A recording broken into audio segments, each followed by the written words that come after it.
Hello, welcome to the Inner Podcast, where you get to embrace your inner nerd. I'm your host, Aaron, And I'm your host, Brandon. and today the topic, which we will get into here in just a bit, we're going to be talking about movies that we kind of have different opinions about because we tend to notice from conversations with other people, Brandon, I guess you can attest to this.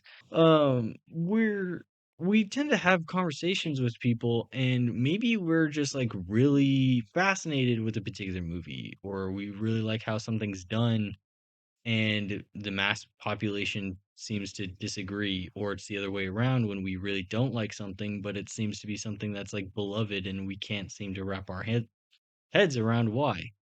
But before we get into that, Brandon, how are you? I'm not too bad. As of right now, it's Sunday, and I feel like this weekend kind of just flew by. Yeah, it did. Um, What'd you do this weekend? uh, not a lot, mainly chores. A lot of cleaning, chores, taking care of children. We released our first episode We did. of the podcast, the one that the people are currently listening to. Um, yeah, so not a lot. Oh, should I say that this will be like episode 2 Yeah, of the I'm podcast? surprised you didn't say that in like the very beginning. Yeah, this is episode 2 of the podcast, and Yeah. episode 0 will probably come out after this one, Yeah. just based on how things are going right now. Yeah. Or at the same time, depending on how Well, we're feeling. yeah. If we're feeling a little We'll spicy. see where our boats are flowing. What I don't know. I don't Our boats. know boat terminology. I I'm not don't have a a boat. sailor. I don't have a boat. I don't have a boat. I also apologize in case we decide to start singing a song that's been stuck in our Oh head. my god, what is it called? Like Half horse, half man. half horse, half man? It's It's catchy as hell. it's annoyingly catchy because Yeah. it's we were talking about this. It's like today's generation of What Did the Fox Say, but it's good. Yeah. Like it's got interesting lyrics. It's I don't know, constructed and produced much better. Oh yeah. And it's like a real song, but it's just a comedic song. Yeah. Whilst the What Did the Fox Say was just a guy God, yelping that into a. shit was annoying. But this one's like just as annoying, but only in the sense that it's so catchy that like it's the only thing we've been able to sing all day. Yeah. And every time one of us does, the other person's like, "Shut up! Stop it!" Well, I mean, so I explained this to Aaron a lot on the side, but I heard this theory that people get songs stuck in their head because their brain is trying to finish a song it doesn't know all the words to. So years ago, I came up with this idea of always having a backup song in my head. So if a song gets stuck in my head, my to go song or my backup song is one that I know by heart. So the only problem is instead of resorting to that song that I know by heart, it's just continuously singing half horse, half man Yeah. because it's just really catchy. But anyways, that was completely off topic. That's all I could think about this weekend was that song. Despite the amount of stuff that I've done, that's all I could think about was that song. What else happened this weekend? Oh, TikTok got banned for Well, 24 hours. not even just like I don't even think it was a whole 12 hours. And then I guess Trump got it back on its feet. And all those people who were working on TikTok and making content on that brain rotting app. I'm sorry, I'm not a TikTok advocator. I do have a TikTok account, but it was only because someone in a past life convinced me to do it, and I regret it. And yeah, I'm not a big short form content person. I have been trying to make some for shorts, but it's only because YouTube now kind of they call it encouraging, but it feels like forcing me to do it in order to get viewership. So Yeah, when I first got TikTok, it was to impress a crush, and then same. um after and I started my YouTube channel, then I just started using it for promoting. And I'm not gonna lie, there's been times when I've doom scrolled through TikTok, but would I cry if the app was banned? No, I would not care because I can get the exact same content from multiple apps. We did talk about this a little bit earlier today. I don't I wish TikTok maybe I just wish TikTok wasn't as toxic and as out of control as it is now because it's too much. People the things that people are able to make content about on there is just it's the same thing as Twitter or X or whatever you want to call it. Like Yeah, it's just uncensored now to a terrible degree. And yeah, hot take, I know. I'm sure there's people who disagree with me on all of this, but TikTok is just something else. But what I'm worried about is that if TikTok was shut down, the people that mainly use TikTok or don't have any platform anywhere else other than like Instagram, their only alternative is to come to YouTube yeah, and ruin YouTube because YouTube's going to have to adapt to all of these new, like this flux of people coming in. I guess the only way they could adapt is if they primarily made short form content like shorts right. or did that same thing with Reels on Instagram because they're not getting rid of Reels anytime soon. Yeah. Um, But I kind of just wish, on the other hand, I kind of wish the government, not to get too political, was using this energy to shut down a content creation app like TikTok to handle more important things. I don't know, but that's a topic for someone else to yeah. cover, but Yeah, that's just because my you take on guys aren't things. here to talk about politics. We're here to talk about less important things, like Less movies. important things, more important things. Well, yeah, but Nerds rule the world, depending on Brandon. who you ask, it's like, oh my God, what are you doing with your life? I can't tell you how many like adultier adults I talk to, and they're like, "Do you watch the news?" And I'm like, "No, because it makes me depressed. That's why I watch and enjoy things that take me out of reality." Well, and that's why what we're talking about is more important because Brandon, do you know who makes YouTube? Like who made YouTube? Who made Google? Nerds. Geeks and nerds, people who play D&D and sit on computers all day. Those are the people who run the world. And Well, everyone's just too afraid to admit it. sure, Yeah, okay.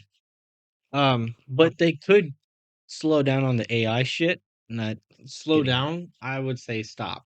Just I'm sure hard break. I'm sure somewhere in Hmm. between the lines there is a use for AI Oh that no, we're for just surely there overlooking. is, but But they're using it for all the wrong reasons. and everything. Yeah, Because we were even talking about it earlier about is it Asus?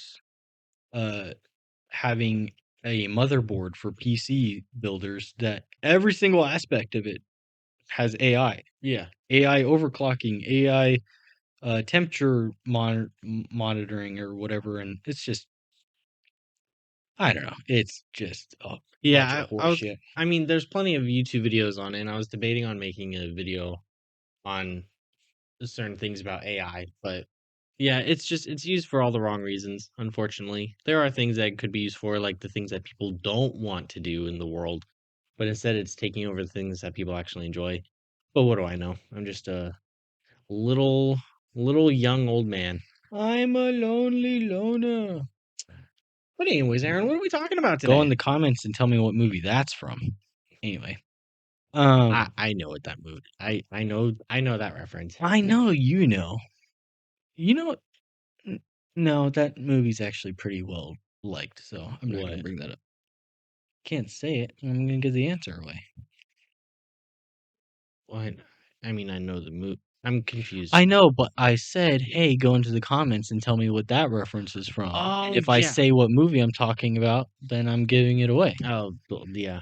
It's called comment baiting, Brandon. Um, You know we could edit this, right? no, this is unedited. No, but okay. Um, So what are we talking about today, Aaron? so Aaron, how was your weekend? Oh, Oh okay, shit. Brandon. I'll tell you how my Aaron, weekend how was. how how was your weekend? Boring. I spent all day yesterday, waiting to see if I had access to someone else's washer and dryer, Oh. just for them to respond really late and say, um, yes, of course you can, because we're not going to be back until this time tomorrow. And I'm like, oh, well, thank you for responding 8 hours later when 8 it's the hours end of the later. day. That's And funny. I used some of that time waiting to try the game Prey. I know I'm years far too late, like even a couple years after the studio that made it has shut down. Oh, I didn't even know that. You didn't know Arcane shut down? That's a studio? Yeah, the guys who made like Dishonored and stuff. Oh, I did not know they shut down. Yeah, That's sad.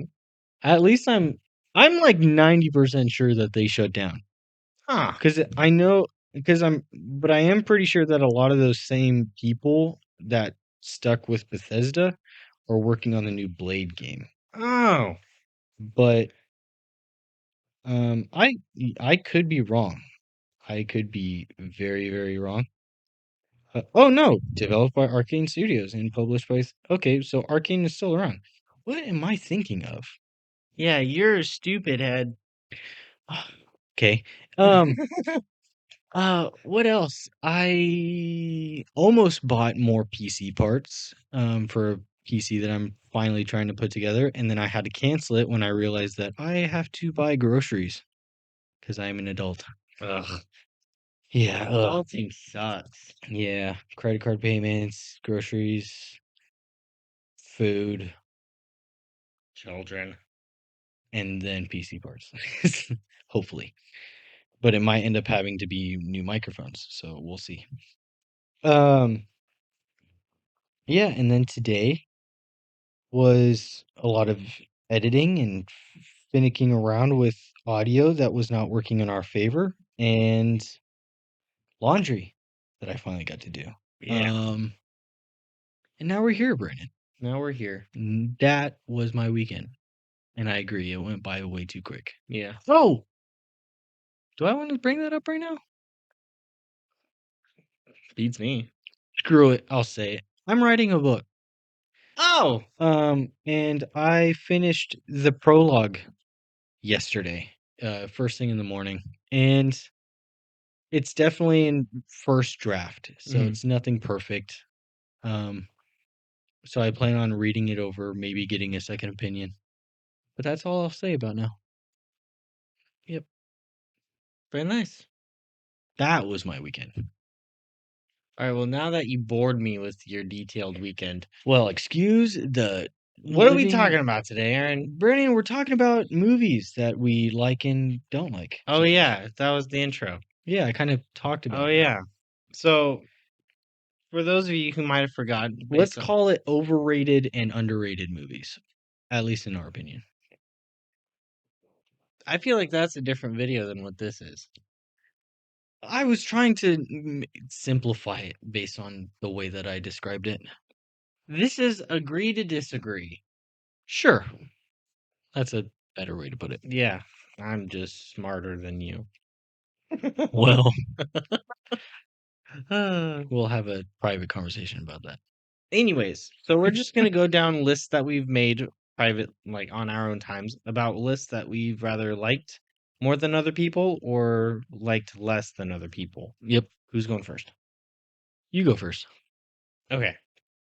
So I will state that I have a little bit too many. So I have 5 movies listed, and 3 of them are from the MCU. Oh boy. I was trying to avoid MCU movies, I know, but but I did throw in a couple DC movies, so I guess it's only fair. oh, I didn't even think about that. But I'm sure we're thinking of the same thing. But All right, well, let's just go. Okay. Well, I'm gonna bring up the first one, and that's oh, do I really want to? It wasn't like a bad movie. Honestly, I think I might scratch that because that might not count. No, let's hear it. It was Infinity War. That you didn't like it? Didn't. I would agree. I mean, because I know that to some degree that this movie did get a lot of hate. Well, I don't know. Maybe I'm just like too nitpicky at this movie, but from the first time that I watched it, there was a lot of things that I noticed that were just odd, especially when it came to like visual effects and stuff. And because like I really enjoyed Endgame, but I felt like they really didn't know what to do for a lead up to Endgame. So they kind of just threw out all their ideas, scrapped all the good ones, threw logic out the window, and made Infinity War. Because Thanos could have been beaten Yeah, easily. many times throughout that movie. Yeah, Well, that was something that was, like that was pretty much all of meme culture for a while, yeah. was people on the internet saying how many times any one of the single Avengers or protagonists of the movie could have stopped Thanos in a given moment. And it's because of that movie that they made one of the strongest Avengers a little bitch. Yeah. They butchered the whole. Oh, Who are definitely. you thinking of? I could have named countless people. Oh, But with a similar point, just to kind of go off of what you're talking about, I would say that in Endgame, like I said it hundreds of times after watching it when Tony died, hmm, that Doctor Strange was standing right there. He could have just reversed Tony yeah, back, but purely for the sake of it being the end of Robert Downey Jr.'s contract and like plot armor and stuff, he right. died. I guess you wouldn't call it plot armor, but like Yeah, for the plot, he died. because would that really affect time if he was just reverting Tony Stark? Because like the Well, first time he ever used the time stone was on that apple. Does that mean that the person who ate the apple no longer had the apple in them? like like all the molecules like came out of the poop and created the apple I again? don't know, but that's the point I'm trying to make. Like, would it really have affected anything, Or or does it maybe affect everything that he no, that's did? an interesting point because what if the poop, like the guy's just living his life and the poop just like shot out of the toilet and crawled up his butt and he's like, "Whoa, dude." Wasn't it? What's his name? The other sorcerer who got really popular through the Marvel movies? I know who you're talking about, but Wasn't he the one who ate the apple, or was it I don't know. Steven? There's a lot of the Marvel movies that I personally don't care about that I don't remember. Oh, I'm assuming Doctor Strange is one of them. Doctor Strange is one of them. Oh, okay. I think it's a great first time watch, but it's forgettable. Interesting. Like the only thing I really remember, but again, it's only because of meme culture, is Dormammu I've come to bargain. I would say the same thing about the second movie. Oh, Oh, for no. sure. The Wait, no, second, correction. It's not an enjoyable first watch. It's not an yeah, no, the enjoyable second any movie's watch. just, like I love Sam Raimi, but that movie's just not it. Yeah, probably like the worst movie he's Like made. I knew I was getting taken out of it, but when there was a fight scene with music, Yeah. I was out. I was like, Um, this, no. Also going back to Infinity War, it also got my hopes up for a character who was introduced in the post credit of the movie, who turned out to be garbage. Who are you talking about? Captain Marvel. Oh, Yeah, because Nick Fury, like he pulls out the pager, right. and then it's Captain Marvel's symbol. I got so fucking excited, and then the movie came out, and Because it's of all the thousands of ways they could have gone about Captain Marvel, yeah, and they also chose an actress who's just unbearable to not only watch, but even like witness in interviews and stuff like that. yeah, that was But that's kind of a reason why I was trying to deviate from like the comic book movie Oh, okay, well, thing. then you're Well, not gonna again, like like the I rest of said, my I list. I do have a couple on here, so I I couldn't guess I couldn't think of movies that weren't comic book related, I my but point is just saying that like comic book movies alone, okay. like it could have been a whole video, but Yeah. like I said, I wrote a couple down myself, so. Okay, so well, I don't really know what else to say about Infinity Wars. So what's your first? Well, before I say this first one, I just want to say that along with so many movies that I have enjoyed that when they first came out and everyone hated and then started to love years later, and I just kind of had that moment of like, where were you guys when that movie was in theaters Where and it are was you? good, you know? Yeah. Because you guys then could have been the reason why this movie potentially got a sequel. That movie is Power Rangers. Oh yeah. That movie, I mean, I that's don't kind of a care what comic book one.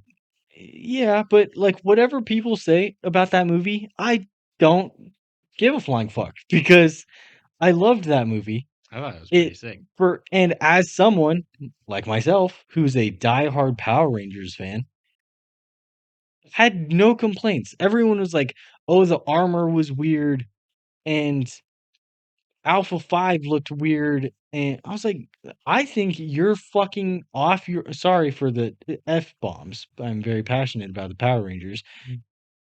I was so mad because it's sure, maybe the director or writer had some kind of creative idea Mm. and didn't wanna put the Power Rangers in spandex. Oh, no. And I'm sorry that they didn't look like every other Marvel, superhero, Right. because that's another thing I've complained about the Marvel movies. It doesn't matter where the character comes from or what their origin story is, all of their suits look like they're designed by the same person. Yeah. Like, Black Panther's suit, even though it was made in Wakanda, looks like it was designed by the same tailor as Captain America's suit. Captain Marvel's suit looks like the same person. Wait, who was I gonna bring up? But Captain Marvel, But she they comes all from a match. completely different planet. Yeah, they all match. Yeah. And maybe that does help, but Help I who? I don't know. I'm just saying, like, maybe, like, that was their idea, like, there needs to be some kind of, like, unity and, like, immersion to it, but it doesn't make any sense. Not one bit. And sorry that the Power Rangers, like, someone had an original freaking thought Yeah. and was like, "Oh, the Zords and the Morphers and stuff is all extraterrestrial, Right. and it's older than our existence." Oh, no. Yeah. Oh, no, It Brandon. makes more sense for it to be like more And I alien. loved Bill Hader as Alpha 5. I Yeah, that was thought that pretty was good. awesome. And they very tastefully did an "ay, ay, ay," you Yeah. know? Like, everything was great, and they had an amazing little teaser to set up Tommy Oliver at the end, Which we never got. and we never got it. Yeah.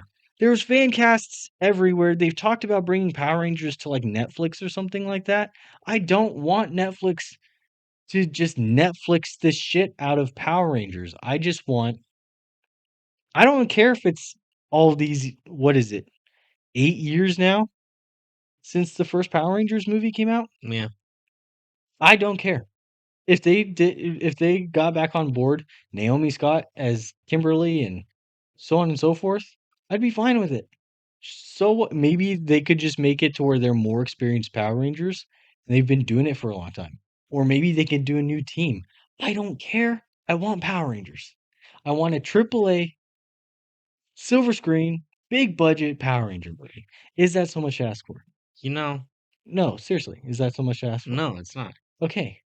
Especially for a lot of the projects that are coming out, like the ones that no one gives a shit about. Right. Um, but um, hell, you even just remind me of a movie that I really liked. I don't think it was like super enjoyed by a lot of people. I do know like my close circle of friends really enjoyed it, Mhm. but I think still deserved a sequel. Dracula Untold. Well, That one's kind of divisive because it some people say it was supposed to be well, allegedly that was supposed to be like part of the Monsterverse thing, The original one, yeah, it was. that the Universal was doing. But the thing is when they did the release after The Mummy with all of the different actors and stuff that were in line to play all the monsters, Yeah, nowhere was Luke Evans. yeah, it was. I don't in They that had they had a promo picture of everyone sitting together, and was he in that picture? yeah, I swore when I looked at it, I was like, "Where's Luke Evans in no, this he's not picture?" in that picture. I was curious. They got so many big name actors. They Yeah, even got like because Johnny Depp as like the Invisible Man and stuff yeah, like that. Russell Crowe as Dr. Jekyll, um, Tom Cruise as whatever it is that they He was kind of like, I don't know. the Mummy Whisperer. Mummy. But yeah, that I was really excited for. But like, even if like Dracula itself got some kind of sequel, because I was curious about like their story with like their version of Igor and Sorry, was Dracula your second movie? no, Oh, you brought up movies that deserved a sequel. That's what came to mind. that's another movie though. Like a lot of people didn't like Dracula Untold. Sure, maybe it doesn't follow Bram Stoker's Dracula like to the T, but not a lot of the universal versions of the monsters did. No, but it takes all the cool Hollywood tropes that have accumulated from like the old like black and white Dracula film and turned it into something really And badass. they even took a couple notes from Francis Ford Coppola's Bram Stoker's Dracula. Like they gave him like that big elegant armor and stuff like that. They brought And back the turning into a bat thing, but into a swarm of bats and yeah, could it's control other bats across the land. And funny enough, the writers of that movie did write another movie that I have on this list. was that the next one? It's not my next one, but I was gonna let you get to your next one. Oh, okay. Um, so the next two movies that I'm gonna bring up, so I'll do them like on different turns, Okay. but they are connected. Okay. I have two that are kind of like that too.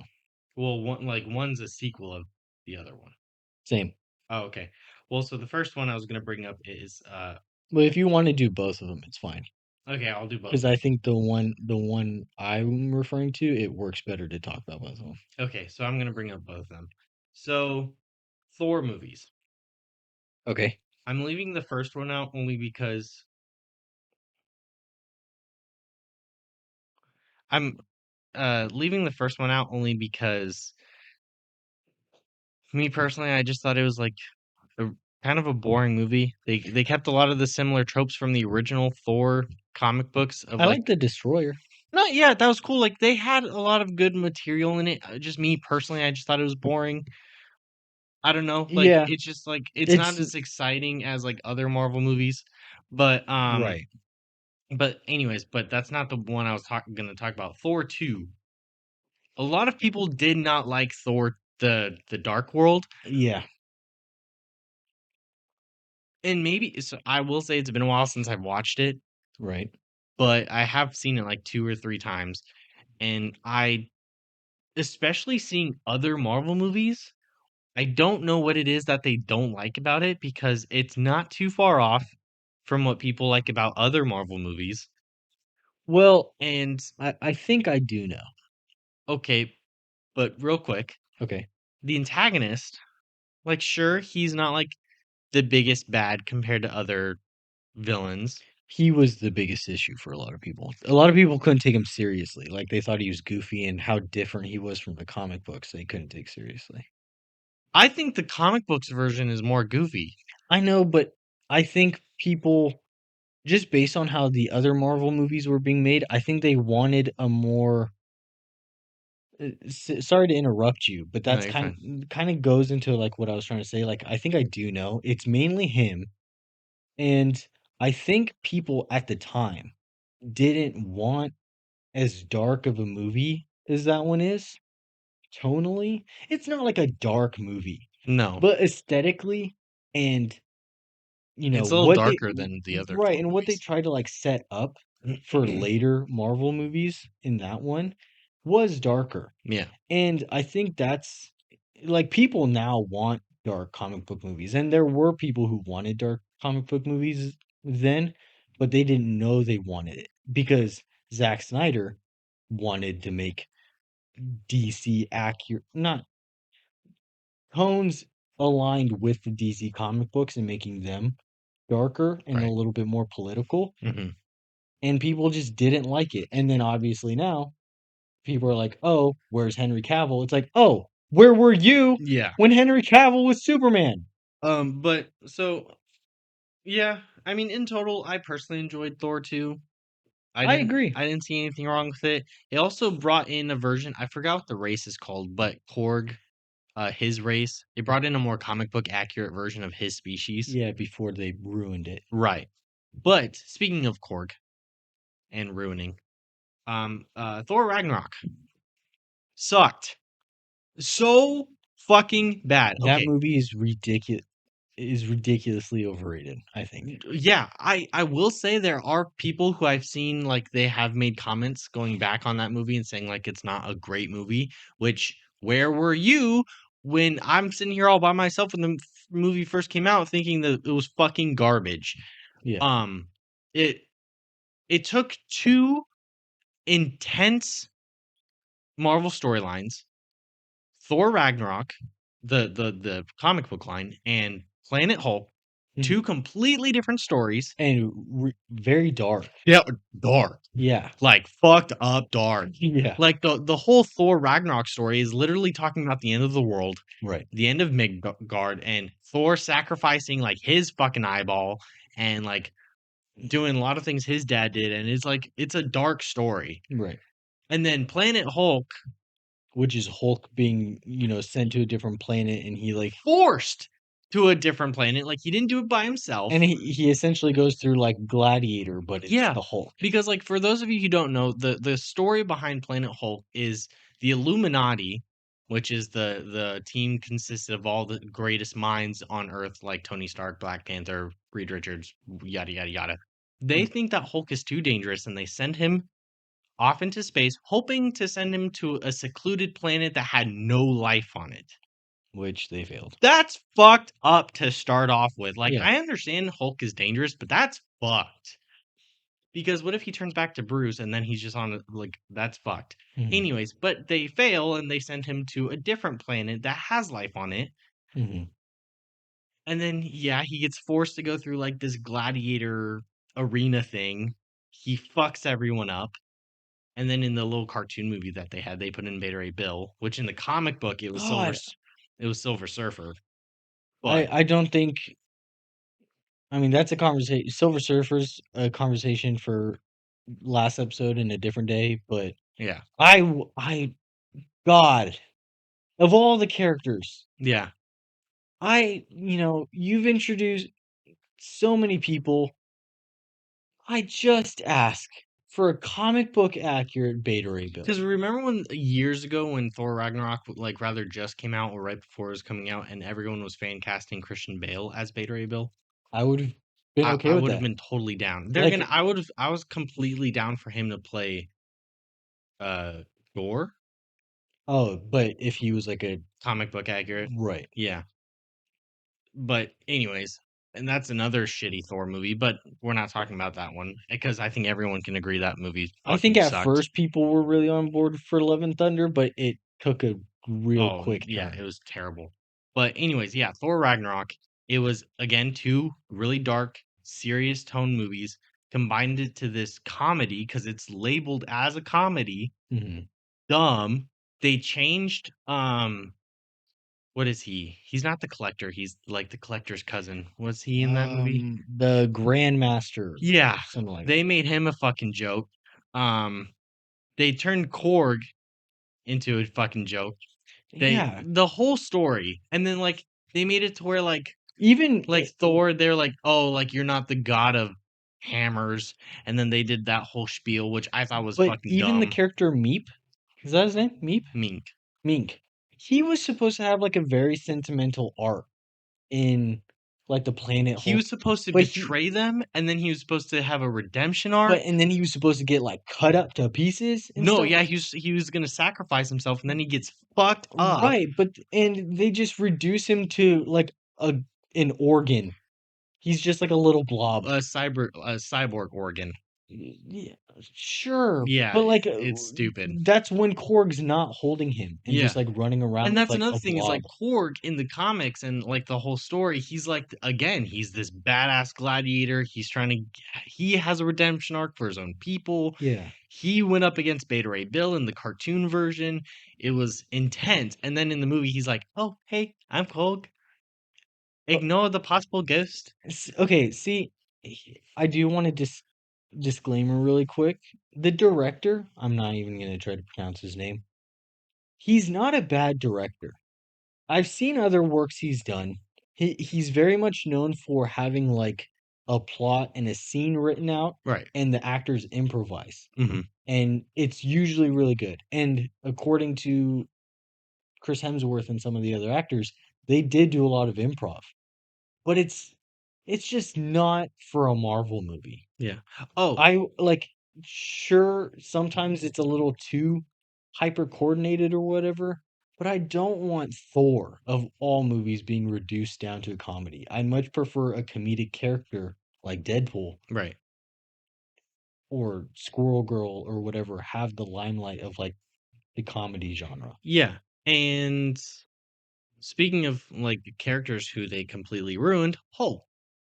Right. Hulk is like we saw in like the first Avengers, the second Avengers, a rageful beast, like what he's supposed to be, like this like figure of mass destruction. He's supposed to be like the end all be all. Yeah, and in the maybe the first 5 minutes that we see him is like the most aggressive we see him, but Mhm. it's very short lived. He starts talking like a child, which by the way, in the Planet of the Hulk story arc, he talks like a poet and it's like Yeah, that's dark and one it's of like that's like one of the story arcs where the Hulk is like very literate and yeah. But it was, like, well done, and oh, also his son Scar comes out of that whole story arc too, I which don't was even want also fucking I ruined don't want to by talk the about Scar. MCU.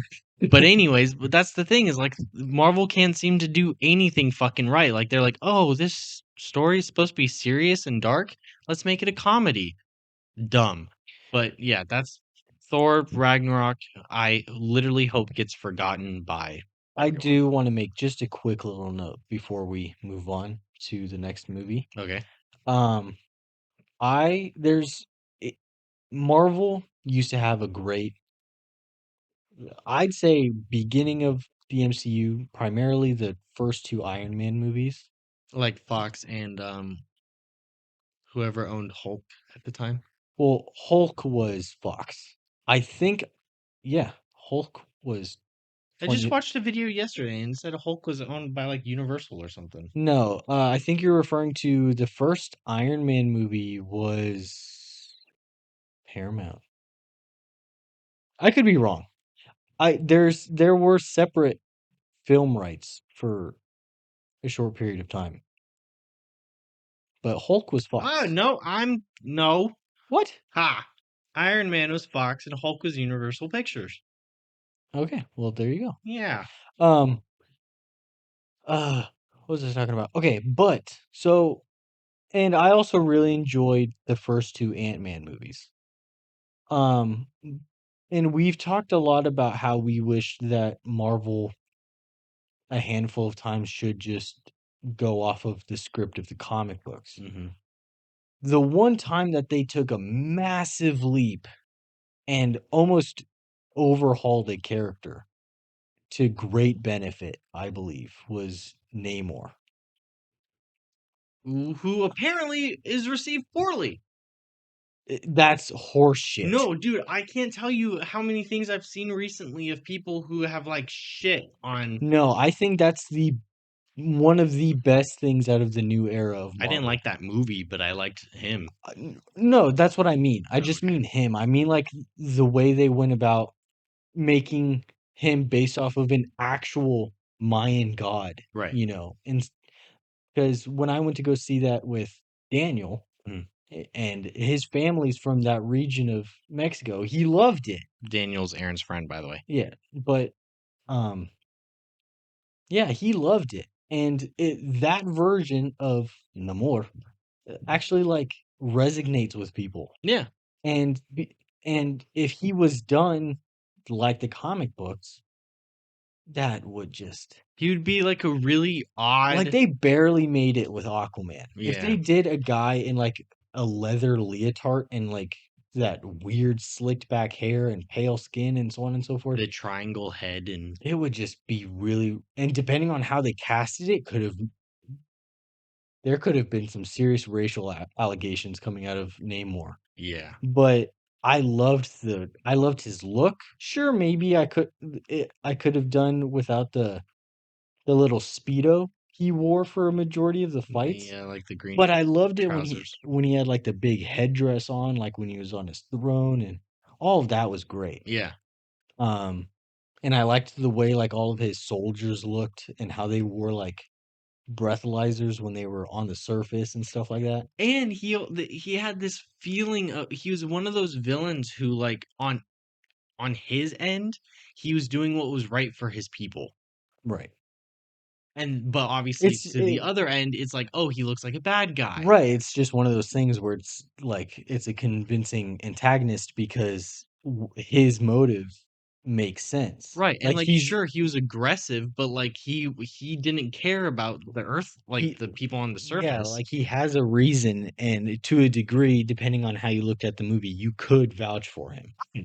But it's just unfortunate that the movie itself wasn't Right. much to, Which is also unfortunate because the whole point of the movie was to pay tribute to Chadwick Boseman. which I don't personally feel like it did much of, besides like the funeral and the ending of the I movie. feel like the whole movie was a weird excuse to push him out of the way, That's yeah, which is really fucked up. But like I because even them naming his son T'Challa, I've told you this before, but I'm more than confident that they're just gonna age him up in the near future yeah. and make him the next Black Panther. Yeah, and then just make things less confusing by making like the Black Panther T'Challa. a- Yeah, because And I doubt they're gonna have Suri. They might have Suri come back like one more time, yeah, maybe in the Ironheart. I forgot if they changed that from a show to a movie or the Armored Wars thing. no, Ironheart, Oh, her project. hers is a movie. The Armored Wars is a show. I think it's the other way around. Okay, maybe. I I don't think know. the Armored Wars got turned into a movie. Oh, well, whatever. Same thing with Moon Knight. I think they're talking about canceling the second season of Moon Knight and turning it into a movie. Are they gonna fix Moon Knight? I don't think so. I doubt it. But anyway, That might be a different we could episode. probably go on forever about The MCU. Marvel stuff. Yeah. Still have another Marvel movie. It's just not MCU Marvel. That's fine. Okay. Um, but my next movie, if I may, Yeah. it's not the one that I hinted at earlier, hmm but I'll get to that one later. My next movie is I Am Legend. Now I'm curious because I don't think we've ever talked about this on the on the side. Well, so I think I briefly brought it up to you, but I found out in like recent history that people really don't like I Am Legend. What? Mainly because of the fact that it's not accurate to the book at all. Okay. Like it's very far off. Well, yeah. But and then the other part of it is a lot of people don't like the ending because He dies. he doesn't die in the book. Well, oh yeah, but seeing how different the movie was to begin with, like of course the ending's gonna be My my gripe with it is that like they were able to pick different pieces from the older movies and older adaptations of I Mhm. Am Legend and just make something new out of it. Sure, they could have called it something else, but it's still too close to the premise of I Am Legend to where you can't call it something else. So it's kind of like it rides that fine line between it being an It's adaptation it, and it it being a new thing. it's more like a inspired by the story of I Am like the novel I Am Legend Maybe, was. yeah, maybe they could have called it something like Legend. Oh, what? There's a movie called Legend, but they could have maybe called it something else, and it could have Right. been like, oh, it's an adaptation similar to Nosferatu being based on Dracula. Yeah. But I really like I Am Legend. I think it's a powerful movie. I think the death scene of, if I'm blanking on the dog's name. Why do I want to call the dog Susan? That's not the dog's name. I don't But know. I thought it was a pretty good, maybe the CGI is a little dated, but But for its time, it was I good. remember we were pretty young when that movie came out, but I think we were 8. It was 2008, right? Something like that. Something like that. 2006, somewhere between I'll look 2000. it up. But we were young, sure, so it scared us at the time, but I think just writing and production wise, it's relatively good for its time. 2007. 2007. Okay, so I was close. Um, I don't know. I thought it was a great movie, No, yeah, and I think they did the mannequin thing better than what movie they got that from. what Um, movie did they get that from? there's a version of I Am Legend that came out in 76 Mm. with oh man, I'm blanking on his name. Is it Charles Heston? But the movie's called Omega Man. Oh, Um, 71. Sorry, I want to fact check his name. Yeah, sorry, Charlton Heston. The movie's called Omega Man. It's the same thing. It is I Am Legend. The only difference is that the vampires are they're more of a cult oh, than they are like rabid vampires. Because in the book they're like beasts. They're vampires. oh, okay. Whilst these are like just pale people in garbs that kidnap him at some point and like put him and damn near crucify him. Wow. But the whole thing that they invented in that movie was the mannequins. He had mannequins planted all throughout like video stores and clothing stores and stuff like that. Mm. And they set that up because there's a point in the movie where the girl that's based on the girl from the book, um, when they introduce her, she's pretending to be a mannequin to hide from him.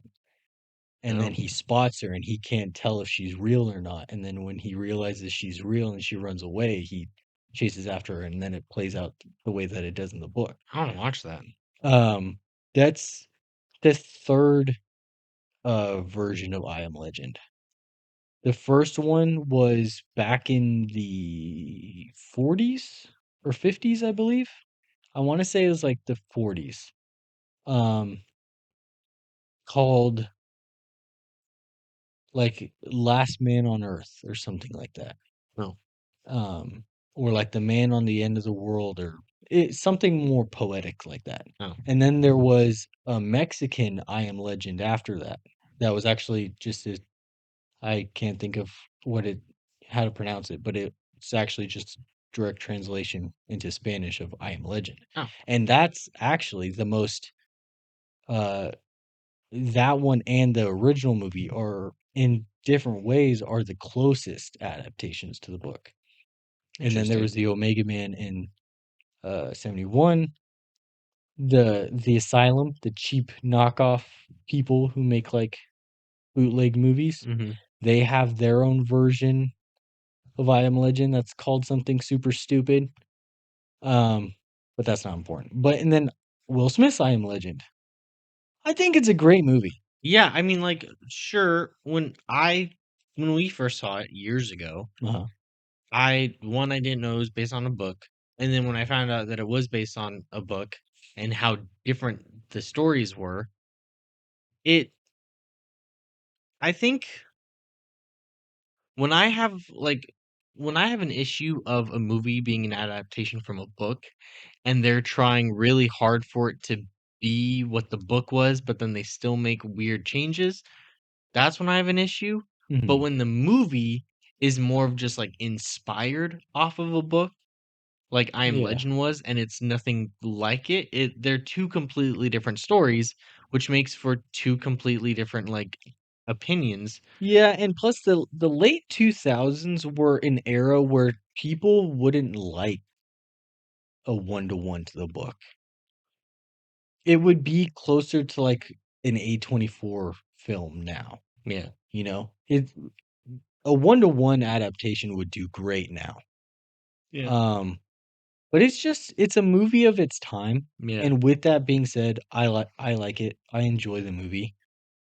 Um, and I don't know how I feel about Michael B. Jordan confirming that they're working on a second one yeah. because I would have much preferred the movie rather be left alone or maybe someone else get their shit together and redo a one-to-one of the book. Yeah, and the fact that they're continuing it based off of the alternate ending and not the original Yeah, ending. because Will Smith's involved. Yeah, well, yeah, he was the one in like an interview who said that they are making an I Am Legend 2 and it's based off of the alternate ending of the movie, which makes no sense because if it's based off of an alternate ending, why was that an alternate ending? It's just because of the I think it's purely just the fact that Will Smith's not only like a main contributor and producer to it, and he might even be one of the people with Michael B. Jordan writing it. But there has been a small resurgence of I Am Legend Mhm. where it's kind of topic, Yeah. which is still strange though, because to a mass majority of the people, it's the worst version of I Am Legend. I So mean, yeah, because you have a lot of people who like just one-to-one adaptations.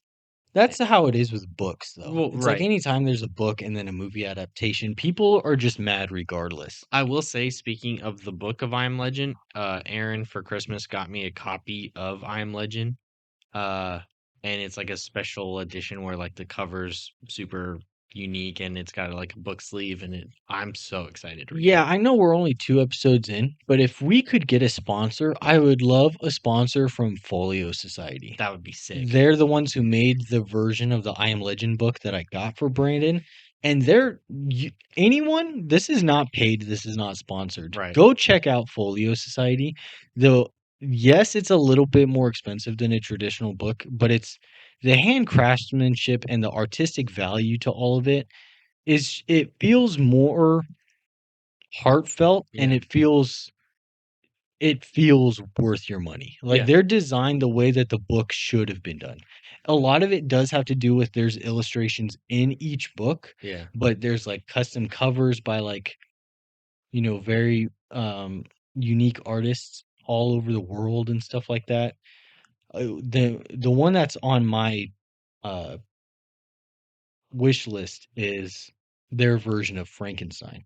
Oh yeah. I want it's like this bright blue, like abstract painting looking book with like Frankenstein's monster, like his silhouette, like walking away with like this weird track behind him. Yeah. I want it so bad. You know what? Episode 3 is just going to be me and Aaron listing off people we want to sponsor us and no explanation following each person. We just go one by one and just name a company that we want to I could sponsor. probably do a killer Manscaped ad. Oh, hell yeah. I But love I love Manscaped. I yeah, me use too. that shit all the time. Same. Um, but Anyway, anyways, but yeah, I'm Legend was a great movie. I I understand that it's not a one-to-one to the book, but it was still a great movie all on its own. So people can link one. Um, look I'm ex mine while you're at it. oh, cool. Uh, and then I'm excited to read the book. But yeah, You want to do your next one? yeah. So it's not the Marvel one I brought up earlier. It's actually a DC one. Suicide Squad, Which one? the first one. Okay, so Suicide Squad. Yeah, Got it. people did not like that movie. I do know that there are definitely some decent reasons why people did not like that movie. Right. One of them I agree with, Which is Joker. Okay. You don't like that version of the Joker. I like the idea. I yes, but I like the modern gangster, like tattoos that marked all of his encounters with Batman. yeah, Like all of the ideas, like David Ayer's idea for this Joker like was on there. paper, it was a good idea, It's purely just an execution thing. right?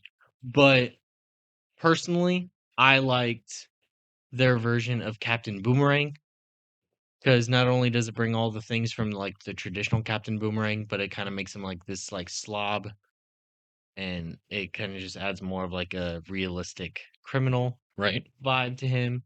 I liked Harley Quinn. I didn't really have any issue with her. She was, in my personal opinion, what Harley Quinn should be like in a live action movie. That's like the only way you could do Harley Quinn. Right, I feel like in another world, if someone else got casted as a live action Harley Quinn, they would have rather taken it too far or not far enough. right. So, She hit the nail with that one. um, I wasn't a huge fan of Killer Croc. Again, it's another one that's like it's not good on paper. Right. There's somewhere a little bit more they could have done to do that right. Yeah, they could have done just a little bit more to it. Maybe even just a little bit of like background so that people understanding that it's like a serious skin condition thing. Right. They could have played into that a little bit more. But see, that's the thing. It's rather a little more into the skin condition story of Killer Croc or more towards the mutant Yeah, Killer. because he did start swimming around and he Right. was like, They did a weird in between, which I don't think works. right. And they also made him dress like a dork. Yeah. But anyways, That's a very David Ayer thing to do. yeah. El Diablo, I think he was kind of corny. I do hate their version of what's her name? Enchantress. She had like a great start, but then as soon as she became like the weird overpowered battery Yeah. thing, I definitely do like her more as like the witch. right? And then they made her like a goddess, and then that's when it Yeah. all went to shit. Um, I love Rick Flag. Oh yeah. He was sick. He's such a great choice. Oh yeah. And then despite what people might think, because I've heard mixed opinions, but Will Smith as Deadshot, I thought was an awesome idea. I would agree. I think I have my qualms like anyone else about Will Smith now, but speaking as a fan of the movie at the time and now and purely just looking at it at an artistic point of view, I agree. I think he was a great casting choice and sure, if they wanted to go a more traditional version of um Floyd Lawton, they could have done a million other things. But for the grounded nature that David Ayer likes to go with and him being fond of Will Smith at the time, I think he was a great choice. And it was right before they started to like switch out all ginger characters with black people Okay. because someone like pointed out that all the characters who they're turning into black or using black actors for in movies, they're all ginger characters. Is that true? Wally West, Iris West, Okay. The Little Mermaid, Okay. Name another one. Jimmy Olsen Oh shit. from Supergirl. I never watched that show. Okay, well, he's still he went from Wasn't he like a handsome Jimmy Olsen though? Wasn't he like a he tall was like this tall, gorgeous black man. okay. Um, That's like the unlike whitest thing you've ever said. yeah, unlike the comic book Jimmy Olsen, who's this little dork. No, but like it just so happens that they're all like ginger people. Like, You know, does Hollywood have something against gingers? I don't know. Not, Maybe I'm Carrot not Top saying. ruined it for everyone. Maybe. Carrot Top's actually like we've grown up with like him being a meme. Yeah. He's funny. I don't know if you've ever watched anything he's done. It's been a minute. He's like he's not like slapstick humor. He's not like obnoxiously racist or anything like that. He's funny. He's Oh, like clever and he's funny. And I also sorry, sidebar. I listened to Noel Miller Yeah. on his podcast, he had Carrot Top Oh. as a guest, and I was just sitting like, they were just having a conversation, and I was like, "This guy's, like, awesome." Like, I'm kind of I kind of feel bad that, like, our whole 25 years of life, he's been a meme, Yeah. and, he should be, a comedian people are talking about more. Maybe there's something we don't know. I don't know. Maybe there's some controversies we, aren't familiar with, but thought he was funny. Yeah, but anyways, yeah, back to Suicide Squad. It's Ginger people. Ginger people, yeah. Even though Floyd Lawton isn't ginger, but it was just like at the time Aaron and I were talking about it and I'm like, "Oh yeah, it was like it doesn't affect the story, it doesn't affect the character." And it was just like it was a tasteful change and it was cool. But then like they started doing it with everyone and then it started to get really It old. really just depends on the character. Yeah. It like, this is something we could really have a whole other conversation about. And like they do it for the wrong reasons too. Yeah, it's sorry, I'm clicking buttons on accident. It's rather it's for the wrong reasons, or it's for a character that it doesn't make sense for. Yeah. Floyd Lawton's just he's one of those characters that's not utilized very often, and his story, It kind of makes more sense. but it could work across the board. Yeah, Floyd Lawton could look like or be anyone, true. and it's not like people give a damn what he looks like anyway. Because in a comic book, he's just another tanned white guy with a goatee. It's like, Right. who cares? Yeah. He kind of Um, looks like Tony Stark, y- just yeah, kind of. like the ultimate Iron Man version of Tony Stark. Yeah. Yeah. Was there another point of Suicide Squad? Joker, Deadshot. I was just kind of thinking of all the characters. Uh, One thing though, the if I may, one thing I wish they did embrace and they caught on to sooner. It Deadpool did a lot for the comic book movie genre. right. And I wish it was just something that it didn't have to take so long to happen. But one thing I think the second Suicide Squad movie did much better is how it didn't hold back with like gore or anything like that. Because like there's the scene where Slipknot, Yeah. he shoots up in the air and then his head explodes, but it's just like a puff of smoke. Right. Like, I think it would have been cool to, like, see a top-down angle and, like, see, his brain splattered on the wall, and I know that seems a little too Yeah. descriptive, but it's just, like, for a movie about bad guys, like, why not make it Yeah. rated R? And I mean, and I have my personal opinions about the second Suicide Squad movie, but like it's a story filled with a bunch of people who are gonna die in very particular ways, and yet and they're all characters who are known for killing people in brutal Yeah, ways. so why not open it up to Right, that that kind would of be stuff? like making a Deadpool movie that was PG-13. I know they had a version of the It's second one. almost like making a Venom movie that's PG-13. Oh, Oh, wait. wait. They did. Yeah. 3 Oh, times. my god. Anyway, Another set of movies that people were like, "Oh my god, the I Venom movies are so good!" all I'm gonna say, Brandon, Yeah, all I'm gonna say yeah. is that I was right about Venom. Oh, I know. I just want to throw that if there's anyone, whether it's now or somewhere in the future, they're listening to this episode and they've watched my Venom video, and you were one of those many people who made a complaint about my video, Mhm. I was right. Yeah, Watch Venom 3, The Last Dance, or whatever the hell that movie's called, yeah, and tell me I'm wrong. I dare you. yeah. Sorry. Um, but yeah, I think I'm finished with the my statement of the Suicide Squad. I just think like overall it was a good movie. Right. Sure, there were things that I would have changed, but I just don't think it was like as bad. Like a lot of people make that movie out to be like a garbage movie. I think there are movies that are worse, like Venom. Yeah, there's definitely been more comic book movies, let alone, any other kind of movie Yeah, that has wasted people's time, yeah. money, and effort. And Suicide Squad is not one of them. Right. If anything, a few good memes and a song that was overplayed way too many times came out of it. Yeah. And I mean, it did blow up 21 Pilots a little bit more True. for that time. So did Arcane. Yeah, but 21 Pilots have been around for quite a Yeah, while. but I completely forgot about them until Arcane. Well, they've kind of they've been enjoying the fame that they accumulated for Must be that nice. time after Suicide I Squad. like to accumulate some fame and enjoy that. Well, Brandon, that's greedy. Yeah. Well, you know what? When you have 2 kids, you kind of Don't give me that shit.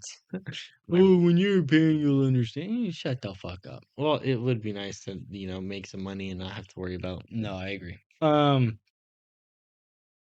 I agree. Suicide Squad. Yeah, It's not that bad. it's not. Um, Could be better, I but also really like the shooting yard montage that of Deadshot yeah, when they're in the prison. Um, that was and sick. they played one of the few good songs that Kanye West ever made before he became a narcissistic asshole. Um, anyway, um, my next movie, Did you say you had one that had a sequel? that's later. Oh, If we get to that one, yeah. This next movie is written by the same two guys that wrote Dracula Untold. This movie is Gods of Egypt.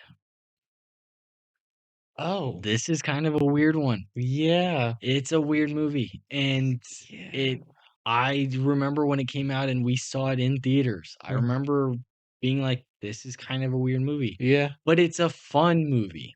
yeah, That's what I think a lot of people don't take away from that movie is that, sure, it's odd, mhm. but It's a one, strange tale of Egyptian mythology, it is a strange tale. but it's kinda accurate, It though. is that right. So it takes a very broad arc of Osiris Mhm, and, you know, um, technically it was, they play it they essentially flipped the whole thing on its head yeah, because what was supposed to be a whole arc and narrative about Osiris's wife going to get the pieces of his body and put him back together, they kind of flipped it on its head and told it almost as if like, oh, maybe we were wrong about the myth. And they told a story about Set getting body parts from other gods and becoming like the ultimate god. mhm, But it does have the same battle between him and Horus that's told in Egyptian mythology. But again, they just turn it into a big epic. Um, but the reasons I like the movie, sure, the writing's not all there, and it's a little corny. oh, yeah. Um, but visuals are great. Yeah. The visuals are awesome. Well, CGI for a lot of the characters were great, but there's a lot of green screen that wasn't. That's true. But I mean, there's a movie that's about to come out in on Valentine's Day of this year that I would argue has worse green screen, and it's a bigger production. What movie? Captain America. Oh!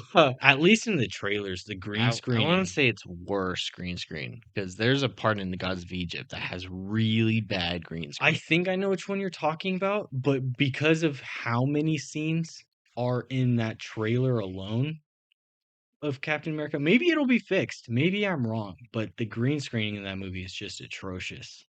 Yeah. It's bad. I'm sorry, it is. But anyways, back to Gods of Egypt. So the writing's goofy, the little corny, the effects are great. Overall, it's a fun action movie. Yeah. I kind of wish there was a little bit more of the big armored gods in the movie because we only see a little bit of it in the beginning and then a fight at the end. Yeah. Um, but it's cool. The Mhm. big scene of the main character running away from like the two giant serpents Yeah. is awesome and looks great. Um they did change the um there's the whole way that people are guided through the afterlife and Yeah. they like approach Anubis and like weighing. In the movie they did it to where they had to like give up something, like a treasure, Yeah. which is not accurate at all. Right. Egyptian mythology follows a much more humble and like loving way of passage. They just it's like your heart and a feather. And I believe correctly, if your heart is lighter than the feather, then you pass. If it's equal to or lighter, then you pass. If it's heavier than the feather, uh, Balfam, not Baphomet. That's Satanism. It's the it's The alligator yeah, comes up and eats you. eats your heart. Yeah, but and then you disintegrate into nothingness, Right. which they kind of did in the movie. It's like if you didn't have a treasure to give, then you deteriorate. Right.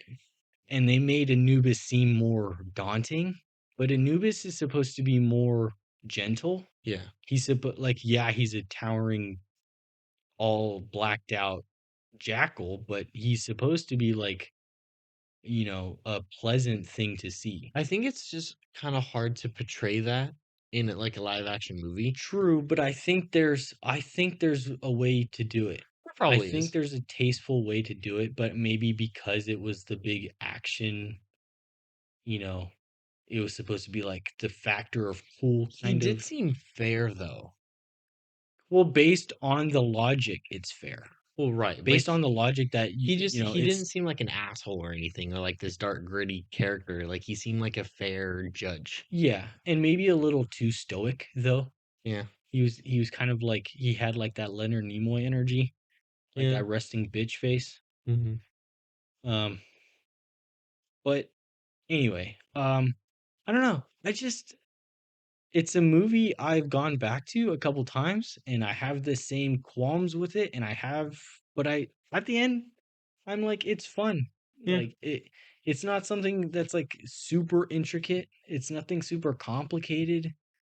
You don't have to pay crazy attention to the movie if like you've seen it already. It's like it's fine. And you kind of get a version of Osiris that, in brief points of the movie, kind of looks like an Egyptian version of Solid Snake. You mean Horus? Horse, right? Yeah, That's what I meant. Osiris is his dad. Shut up. But no, Horse kind of looked like Solid Snake in some points of that movie. Just saying. Because he had an eye patch. It's just like the way he did it, like the way his hair's like slicked Yeah, back it's and it's the long, long and brown he's got hair. like that scruff and like the guy who That guy could be Snake.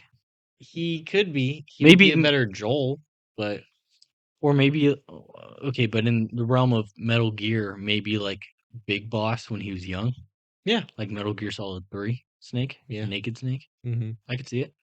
yeah, That'd be sick actually. that would be sick. Um I I could sit here and talk about Metal Gear forever. Oh my god, But yeah, that was my tie-in to Dracula Untold. nice. I think I like Dracula Untold more than Gods of Egypt, Oh, definitely. but But it's like still a fun movie. Like it's fun. it's worth watching, especially if like you have kids If or you like haven't seen Gods of Egypt, again, it's not super complicated. Maybe if you're like a mythology person, it's like a family superhero movie, but like masked with Egyptian I would say storytelling. there's a few mature undertones in the movie, but it's nothing that's jarring or that like Nothing would inappropriate for like yeah, a nothing that younger. would like impact your kids at all. Right. Yeah, it's fine. It's a Yeah. fun movie. And if it's something that you really don't like, then it's something you can laugh at Yeah. and you'll still remember it. So overall, a fun movie. Yeah. Yeah. Good What's your choice. what's your next movie? It's actually my last one, Okay. Well, then I have a few to talk about. but it's one I'm passionate about because I've grown up with this movie. I adore this movie, and in so many ways, And is this one that people don't like? this is one that people do not like. Well, recently, people have been saying like, "Oh, it's actually a good movie," but for years, I've heard nothing but bad things about this movie. If it's the movie I think you're about to say, I'm going to have to very much disagree with you. What is it? Spider-Man 3. Oh. Okay, no, I agree with you on that. I Mm, think all of the Sam Raimi movies are completely underrated. well, yeah. I mean, first off, Tobey Maguire's the best. And Spider-Man 2 is the best Spider-Man movie ever. Fight me. It's actually one of the best comic book movies No, ever. I would say it is the best comic book movie No, ever. for sure. Well, yeah. Yeah. I mean, my favorite movie of all time is a comic book movie, but I'll still But stand in by. the realm of superheroes, Yeah, Spider-Man Spider-Man. 2. Because I know which one you're talking about. You're talking about V for Vendetta. Yeah, Yeah. That's a great movie. that's a great But movie. I wouldn't say it's a good superhero movie. Well, yeah, he's a terrorist. Yeah. No. But It's very far no, from the superhero. but specifically Spider-Man 3. He's a he's kind of like God though. Are you still talking about V? Yeah, I can don't We're not talking about that movie right now. fine. We can later. We should talk about V for Vendetta. Spider-Man 3. Okay. I'm specifically talking about this is because it's got the most hate out of the 3 movies. Yeah.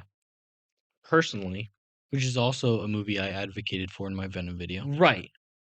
But Mhm. and I want to shout out Aaron showed me this video and I watched it. It's a long ass video, but it's talking about the yeah, Okay, while you're talking, I'll find it. yeah, so this guy basically talks about like the poetry behind the Sam Raimi Spider-Man movies and like why they're so like beautifully told and like just so well told. But okay, Spider-Man 3.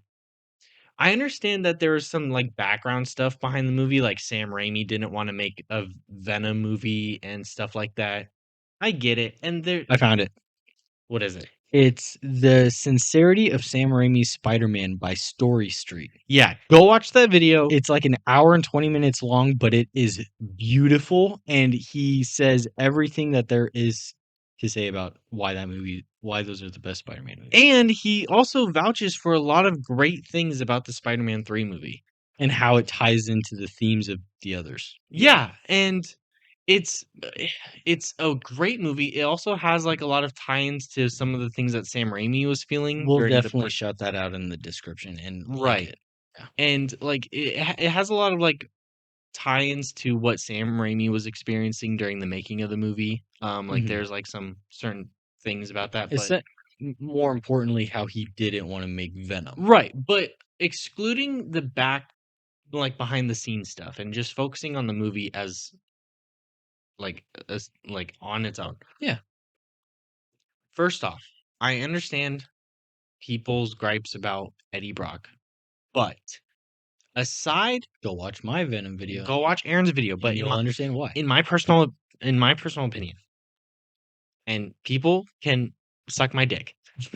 But aside from the fact that he wasn't a bodybuilder, Right. there was nothing wrong with this Eddie Brock. It was the most comic book accurate Yes. version.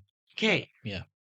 There's a lot about the Sam Raimi movies that are like very, very, very comic book accurate, Ridiculously close. and people will deny it, which they're dumb. And I don't know who that guy is. That he's that guy who's apparently like a famous nerd, and he did a lot of like Oh, you're talking about fuck, what's his name? The guy who directs all those stupid ass movies. yeah, but and like every someone I saw a video of him talking about Spider-Man movies and because apparently his opinion matters. I think You're everything calling back a video we watched like 6 years ago. but yeah, I hate him. I think that guy is like overrated, but he said Tom Holland. I just remembered his name, but I don't want to say it out loud because I think it'll be a little too harsh to just start blowing All out right, names. well anyways, he said Tom Holland was the Spider-Man we've all been waiting for, which is bullshit. Because the Spider-Man we've all been waiting for has literally been on our DVDs And again, for years. nothing ill-willed against Tom Holland. No, I think Tom Holland, and I said this in the last episode, Right. Tom Holland is a great actor. Mhm. And he had potential to be the greatest Spider-Man. Yeah. But it's just how he was written as Spider-Man Right. is what I hate. Yeah. But Andrew Garfield was an amazing Spider-Man in But yeah, in so many ways. Loved Andrew. Tobey Maguire, the best Spider-Man. And a lot of people are like, "Oh, but he's also, like, old for Peter Parker." Well, guess what? People fucking, like That's just how they did movies back then. yeah, but either way We're a little lucky now that a lot of actors that are older than we are look younger than we are. well, actually, Tom Holland was hired on as Spider-Man at a very young age. Well, I know, but I'm just saying that, like, there's people who are starring in movies right now No, I know. that are our age that look ridiculously I young. know, it makes me, like it puts me to shame, but anyways, back to Spider-Man 3. Eddie Brock, in every way besides the fact that he's not a bodybuilder, Mhm. is the perfect Eddie Brock. I agree. He's literally comic book accurate. His relationship to Peter Parker, his hatred towards Peter Parker and Spider-Man, same thing goes for Venom. The whole bonding, even how he becomes Venom, Yeah. everything is to the T. It's a beautiful story.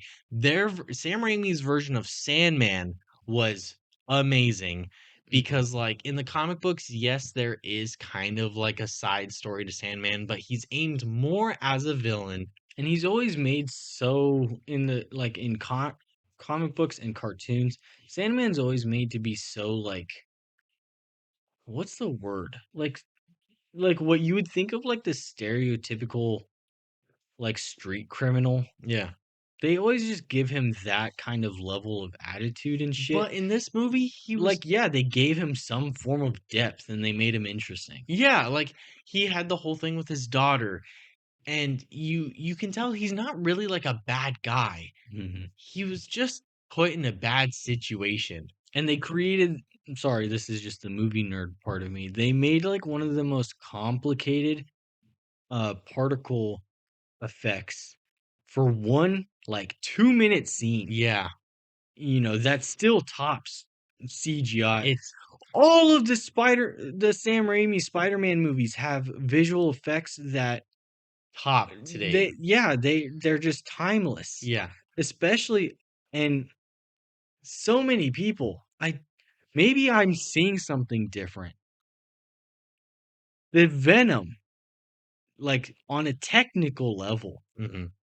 to me, still looks more real than the one in the Tom Hardy Oh, movies. for real. He Yeah. just looks like a big gelatin blob, Yeah, and and he's too shiny and and shit. the symbiote itself in the new movies, it's not aesthetically pleasing to look at. It's just this big glossy, like, Like a thing. slug. Yeah, it's gross to look at, but then the Sam Raimi version, it was so It's like a web that was alive. not only that, but it was, like, And demonic. it was like almost like an insect. Like it would like crawl around and it was like humming like a swarm of like bees. Yeah, And it and was like it mm, just like, it had that feeling of, oh, I don't know, like, it's like undescribable. outer worldly Yeah, and almost like and Lovecraftian it's or something like mysterious that. too Yeah. because it's not like it talks to anyone, Right.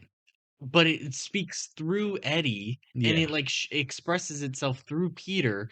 Like, it's so well done. Right. I fucking love like, yes, it is kinda goofy when Peter goes through his emo phase, but I've said this to Erin on the side, and I explained this to my girlfriend when I showed her the Sam Raimi movies, but when you've grown up your entire life being this nerdy nerd, like Mhm. the nerdiest of all nerds, Right. and you have the opportunity to express what you think is cool, it's gonna be cringy. Right. That is the perfect thing that they did for Peter. He spent his whole life trying to be a good person and, like, just do what's right, and, like, he was a nerd, so he didn't really follow any kinda, like, specific trends, and then, for the first time in his life, he feels empowered, and, you know, he feels like he can do anything, and he's gonna do all the things that he thinks are cool, like, he's gonna give himself bangs, he's gonna wear dark clothes.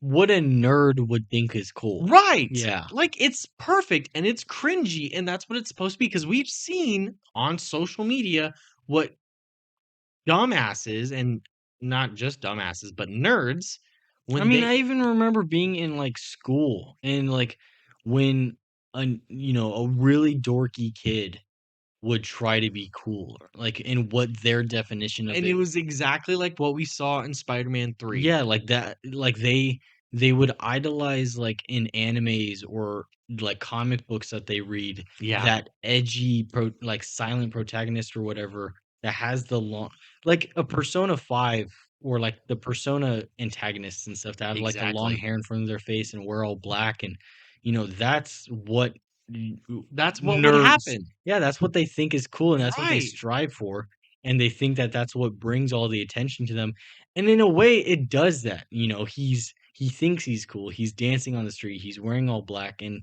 girls are looking at him weird, and because he is weird, he's a nerd.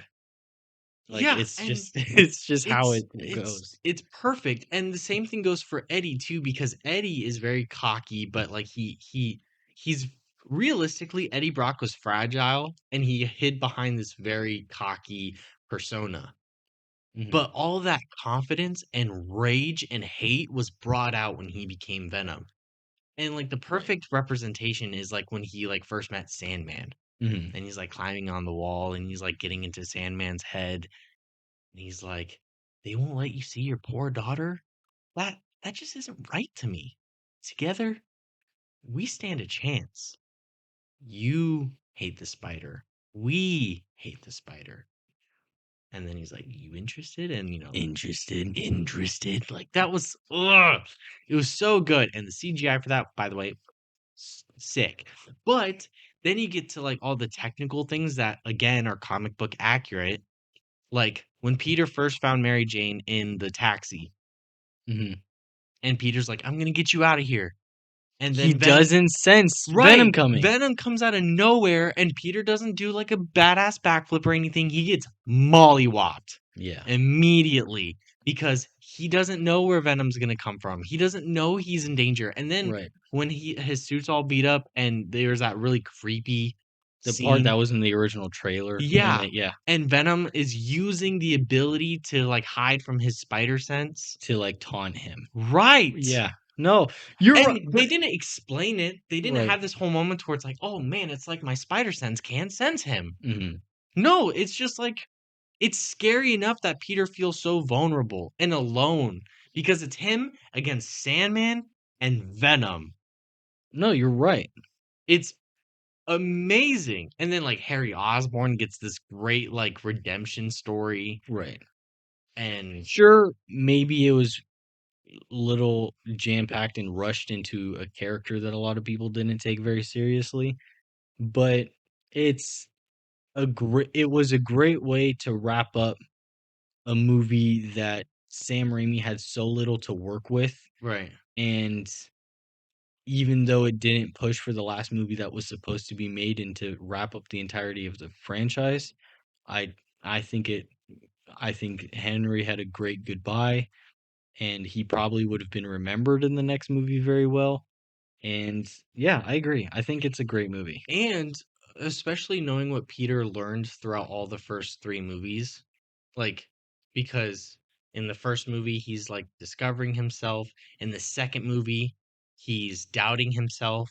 In the third movie, he's overconfident in himself Mhm. because, like, now he's thinking, like, "I'm Spider-Man, I'm the greatest thing there is, and no one's problems are gonna affect me, so I'm just gonna push them under the rug."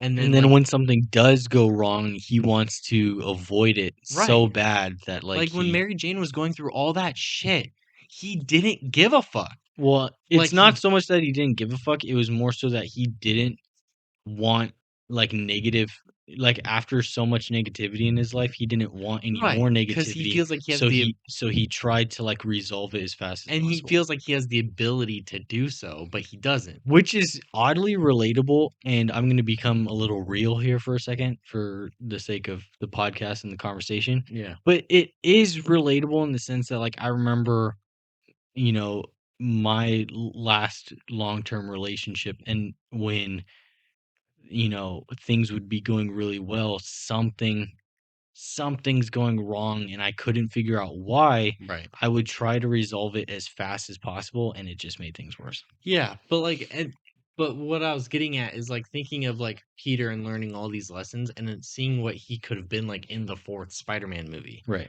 Like he's seen what it's like to doubt himself. He's already discovered himself. He knows how to balance himself between Spider-Man and Mary Jane and stuff like that. Like it would have been so interesting. And we kind of got a glimpse, just a tiny glimpse in No Way Home. But it still could have been a little bit better. Yeah. But either way, in the end, Spider-Man 3, it's an amazing movie, spectacular, if you will. And for people who don't like that movie, they're dumb because these are all the same people who think that Venom 1, 2, and 3 are good movies, and they think that Tom Holland is the best Spider-Man. Again, not punching balls to Tom. I'm punching balls to Marvel because Marvel is stupid and they ruin Spider-Man and they ruin Venom. Even Spider-Man in the comic books now, with the exception of the Ultimate Spider-Man, is ruined. Oh, and can I just say something real quick Okay. about Tom Holland Spider-Man? In the comic books, Peter Parker does not like Tony Stark at all. He thinks he's a fraud and that he uses his genius for the wrong reasons. Which even Andrew Garfield pointed out.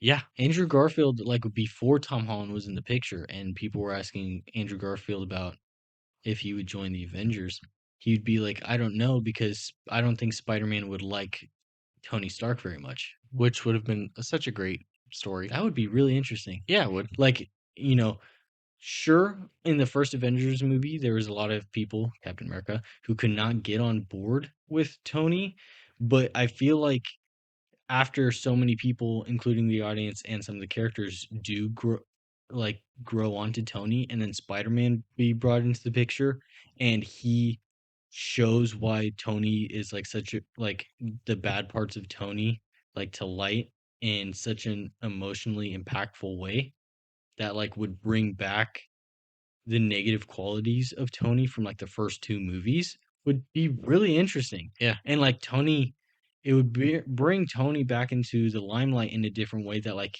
he would have to there would be like a subplot of him having to like prove himself, and maybe he'd be going through like a crisis of realizing that sure he saved the world, but one, at what cost, and two, like it's through like weapons Yeah. of like mass destruction that only he has control over, that almost got controlled over by someone else and ruined the world.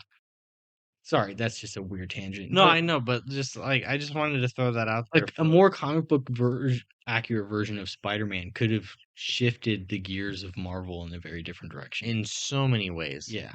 And possibly even shifted what happened to Venom because maybe if they took Spider-Man more seriously, maybe they would have taken Venom and Craven and I Madam think if Web they more did a seriously. comic book accurate version of Venom and did it like rated R and maybe even like a horror movie or something like that, I think he would have been taken more You know seriously. who's another character they should have made a rated R movie?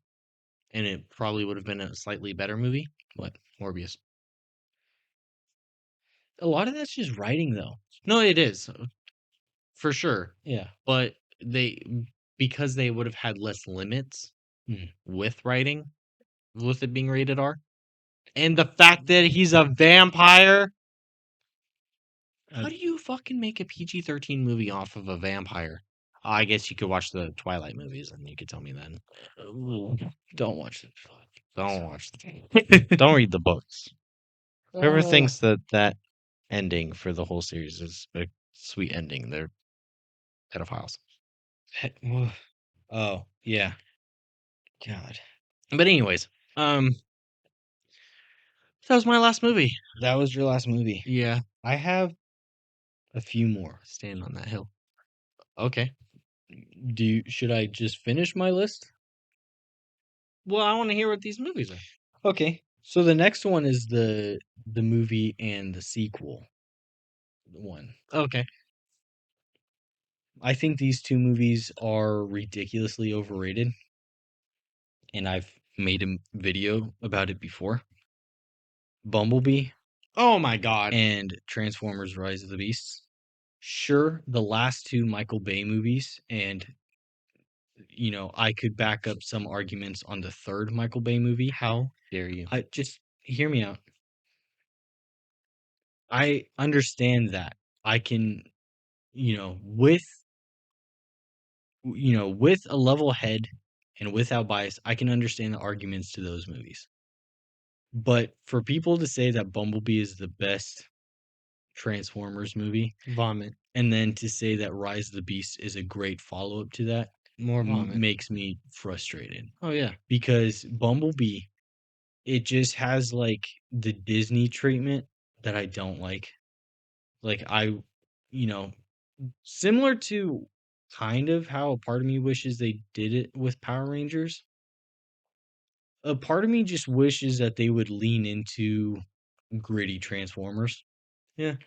I think Michael Bay, especially with the first two movies, I he really nailed it with the tone that Transformers should have, and he like revolution. He's the reason, you know, that version of Bumblebee and you know some aspects of Rise of the Beast are done so well because he reinvented what the Transformers should be. Wait a minute. What? So you're talking about the grittiness that Michael Bay brought into the first two movies. What, Yes. in your mind, the fuck was the third movie? No, okay. The only reason I exclude that one is because I'm kind of like on a middle ground with the third movie.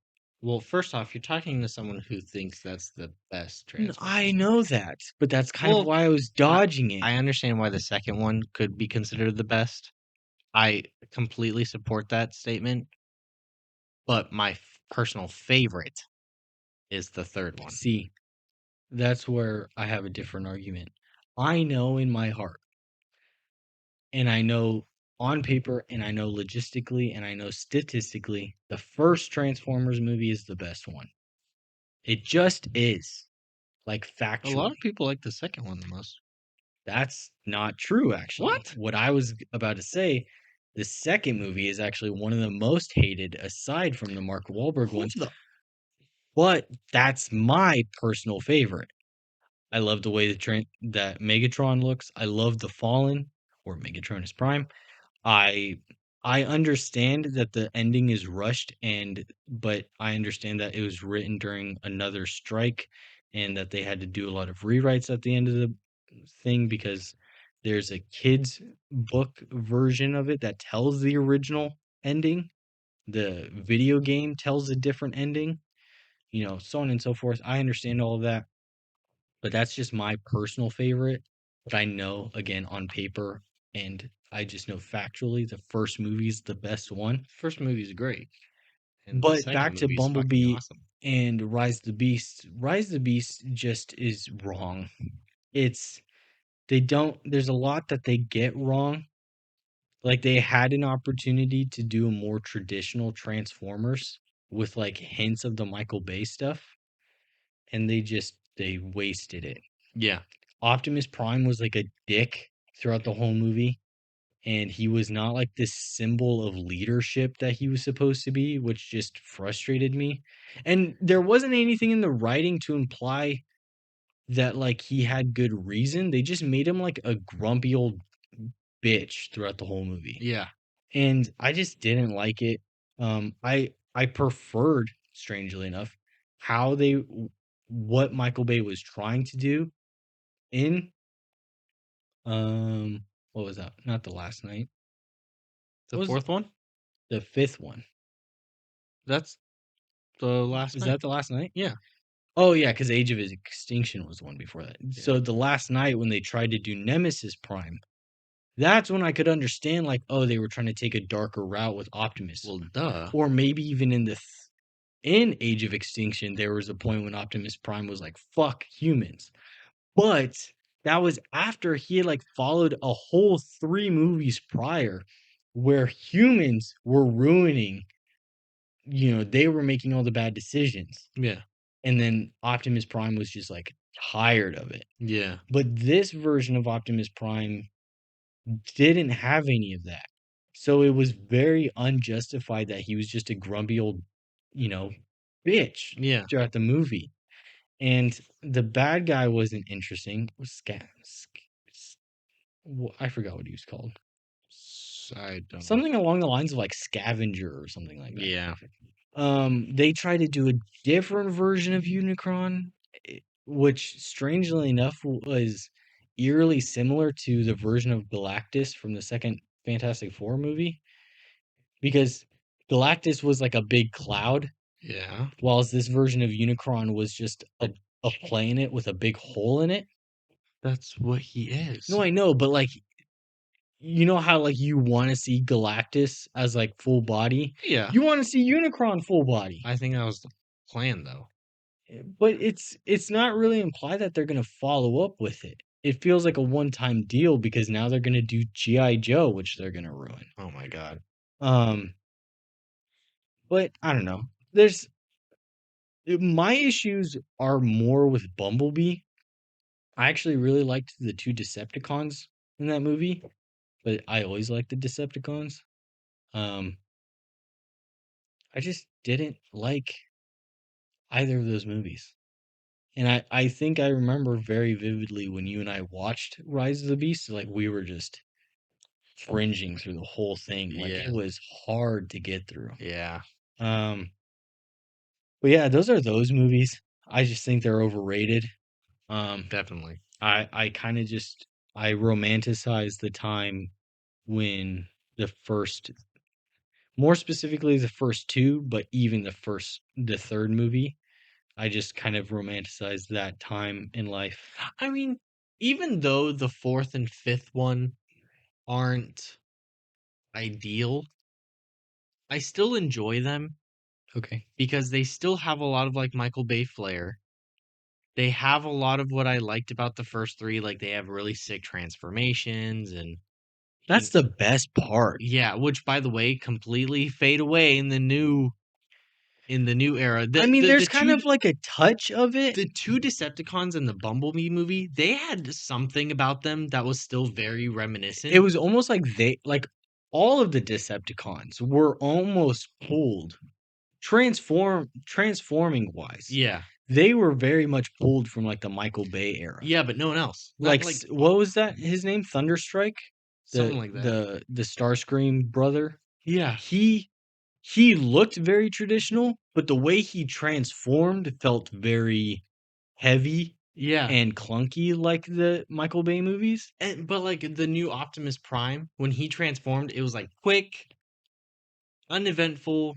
And then they tried to freaking use the Michael Bay Transformer song when he Yeah. transforms. Yeah. You don't like, sure, Michael Bay produced that movie, but you don't have to fucking write. Yeah, no. That's not the Optimus that I'm Bec- rooting for. yeah.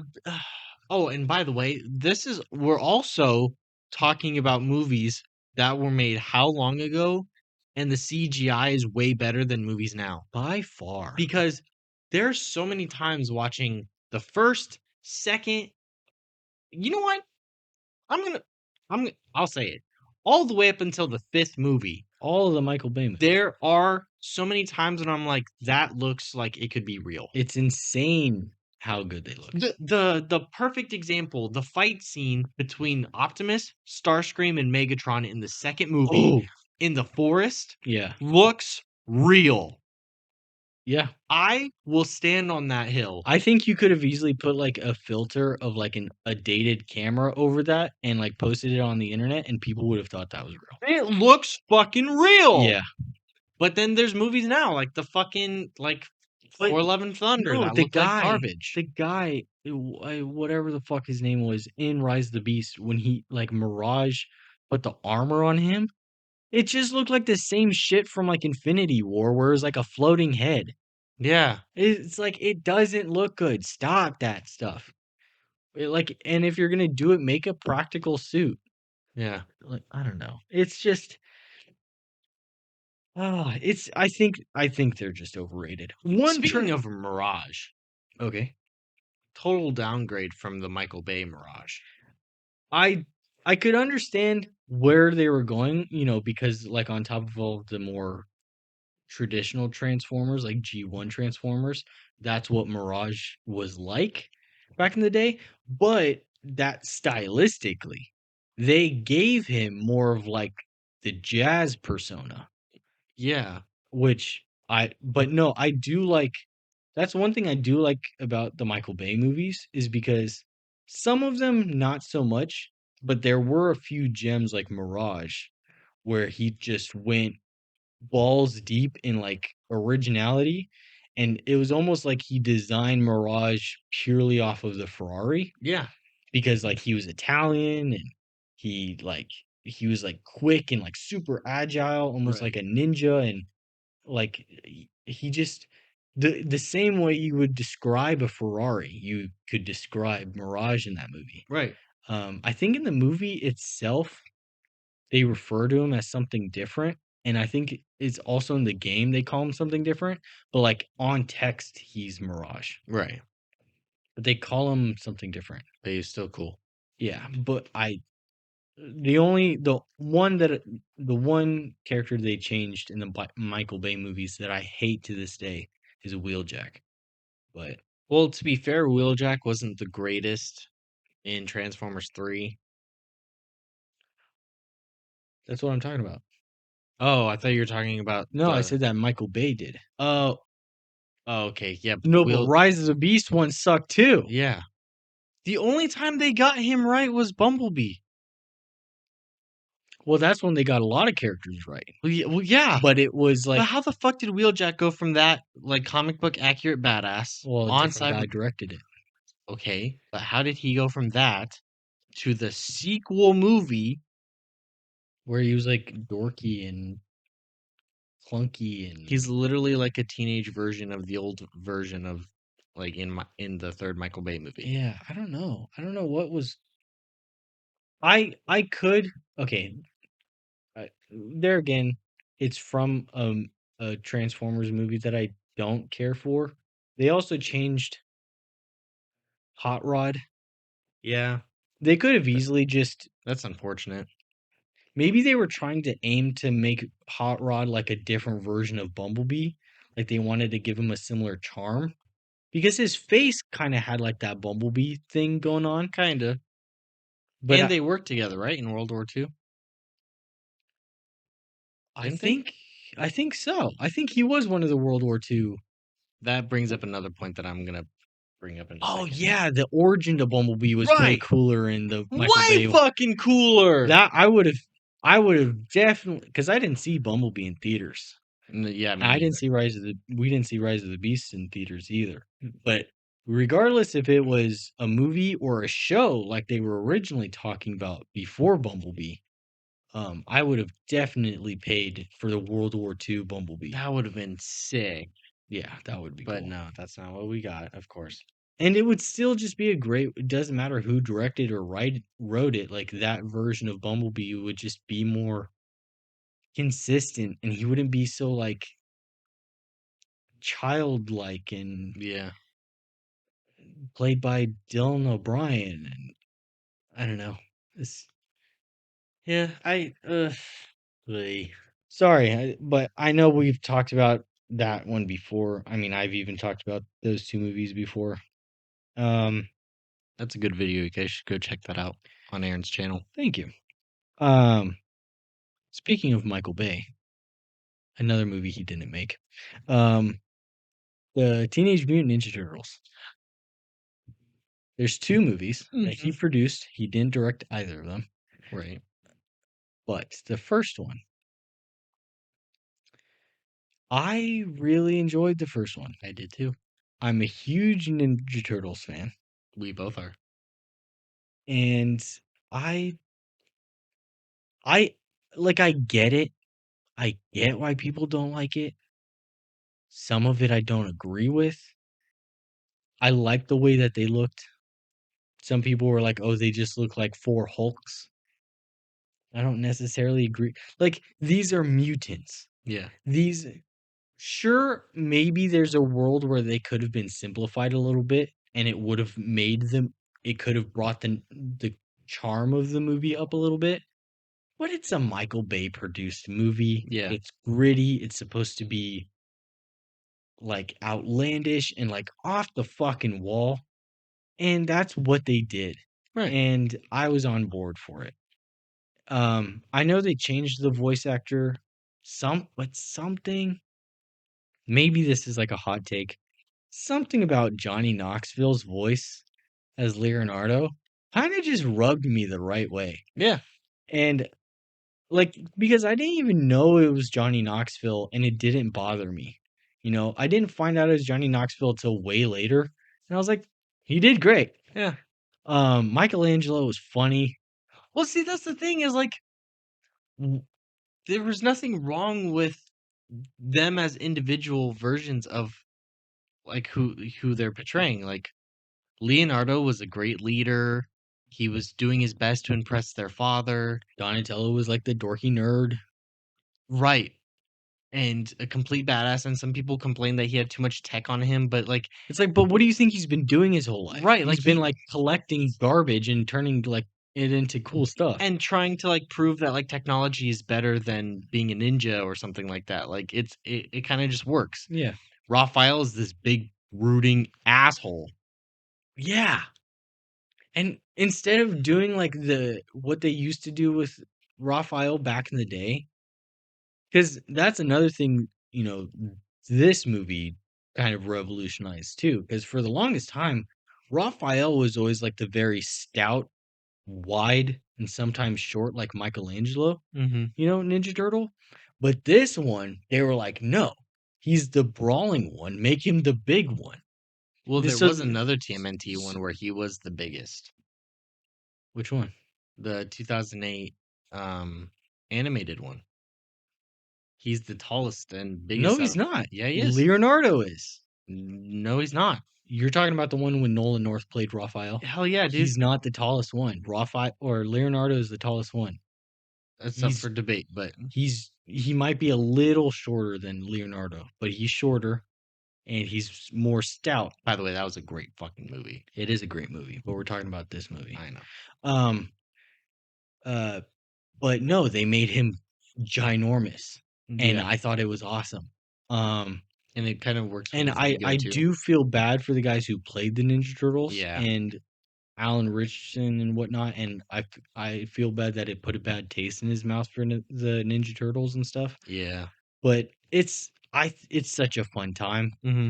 The elevator scene, them all being like MC Mikey. all of them being like hyped up on adrenaline, That and he's was like, fucking "Calm down, awesome. calm down, calm Yeah. like all of that stuff's just great. Uh, Sure, it's a little out there, but the shredder was sick. like you need a shredder that can topple these Ninja Turtles, Yeah, and that's what this one did. And he was still even just as quick and agile and shit, and it was awesome. right. And they ruined him in the second movie. Completely. The whole second movie, with the exception of Cowboy and Bebop, is Not only awful. that, but like in the first one, they made him like this old, mysterious. Yeah, like you could barely see his face, and he was all scarred up They and even stuff. made it to where like you weren't even sure how old he was. Like he could have been Yeah, like because it was implied that he was like he's been. centuries old. Yeah, but like Or they at least from a lineage that was but centuries old. yeah, they made it to where it's like he might be immortal, he might not be immortal. We don't actually Almost like know. a Ra's al Ghul type Right, thing like going it was on. very mysterious. Mhm. And then in the second one, he's just like this young gur. He's just like a little shit. Yeah, and he doesn't do anything. Yeah, he gets like cooped up with, a blob. Oh, I He gets understand a who that's. plastic version of the helmet from the first movie. That's like gigantic and clunky on his head. Yeah, and again, he doesn't really do anything throughout the whole movie. Right. And then Cowboy and Bebop, they're actually kind of cool. But That's what I'm saying. They were the best part of that movie. yeah. My man. But the whole like, and that's another thing. It's what's cool about the big mutant turtles and the big mutant hog and rhino and stuff is like what you were able to allow them to do in the movie, like the rules that they were able to follow. Like, the whole part that was in the trailer, like them getting shot up, and he's like, "We're bulletproof." Yeah. Or like them sliding on their shells down like a snowy Oh, mountain, that was or such a great or like sequence. in the second movie, like Cowboy, uh, sorry, Cowboy, uh, Bebop and Rocksteady. Rocksteady and Bebop, Yeah. sorry. Um, they were like riding a tank like Down a river. down a river, and the Ninja Turtles are like trying to fight them that way. I'm pretty sure there's a part where the tank's like free falling. Or am I thinking of the A Team? No. It's also not a bad movie. So there's a part where the turtles are trying to jump from one plane to another, Right.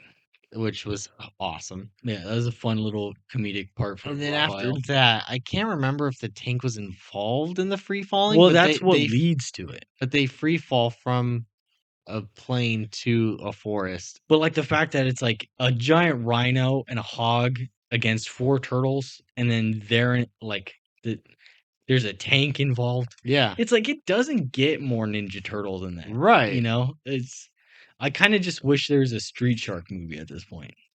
Dude. That would be so sick. Produced by Michael Bay. God. Linkin Park song at the end of the movie. Say less. Um, damn. Damn Street Sharks. Sorry, that's a conversation for another day. Yeah. But so yeah, the first Teenage Mutant Ninja Turtles. I get the gripes about that movie, but it's so fun. Yeah. It's such and dude, Shell Shocked is A was killer like the song. catchiest song of that year. I don't Yeah. care what shit was on the radio. I was literally learning the words to Shell Shocked Yeah. by Wiz I Khalifa. I will say that there was a lot about the second movie I did not like, Yeah, and same. like it's not one that I really like aim to rewatch. But the first one, It's awesome. I want to watch right now. Yeah, I kind of do too. Um, so I do have one more Okay. ish, sort of. It's more of an idea. Okay. The Snyderverse. So let me be let me be a little bit more specific. Okay. Not talking about the garbage shit that other people tried to install at the end of the Snyderverse. We're talking Or about specifically what Zach touched himself. yes, Okay. like what he was trying to build. And before the Joss Whedon remake of a particular movie. Right. And then also including the Snyder cut. Right. So yeah, essentially anything that Zack Snyder put his hands on Yeah. and was involved in, Yeah. including the first Suicide Squad. I will say something that he didn't personally work on, but he had like a say in, from my knowledge, the Wonder Woman movie, the first one. Well, yeah, there was more of a collaboration because I will say that is probably one Patty of the, Jenkins was trying to like make it feel involved. I will say that's one that he didn't work on that I did enjoy. The first Wonder Woman's amazing, Oh yeah. like out of this world amazing. Yeah. And I don't care what people say about Wonder Woman. That first one's awesome. Yeah. But no, but yeah, it's essentially anything that Zack Snyder had his hands in Right. the um Snyderverse, because Man of Steel, and again, it's another movie that I'm like asking the question, like, where were you guys? Right. You know, because people are talking about it now because of David Cornsweet and whatnot. Mm-hmm. But I loved Man of Steel. That was like I loved the first Iron Man movie.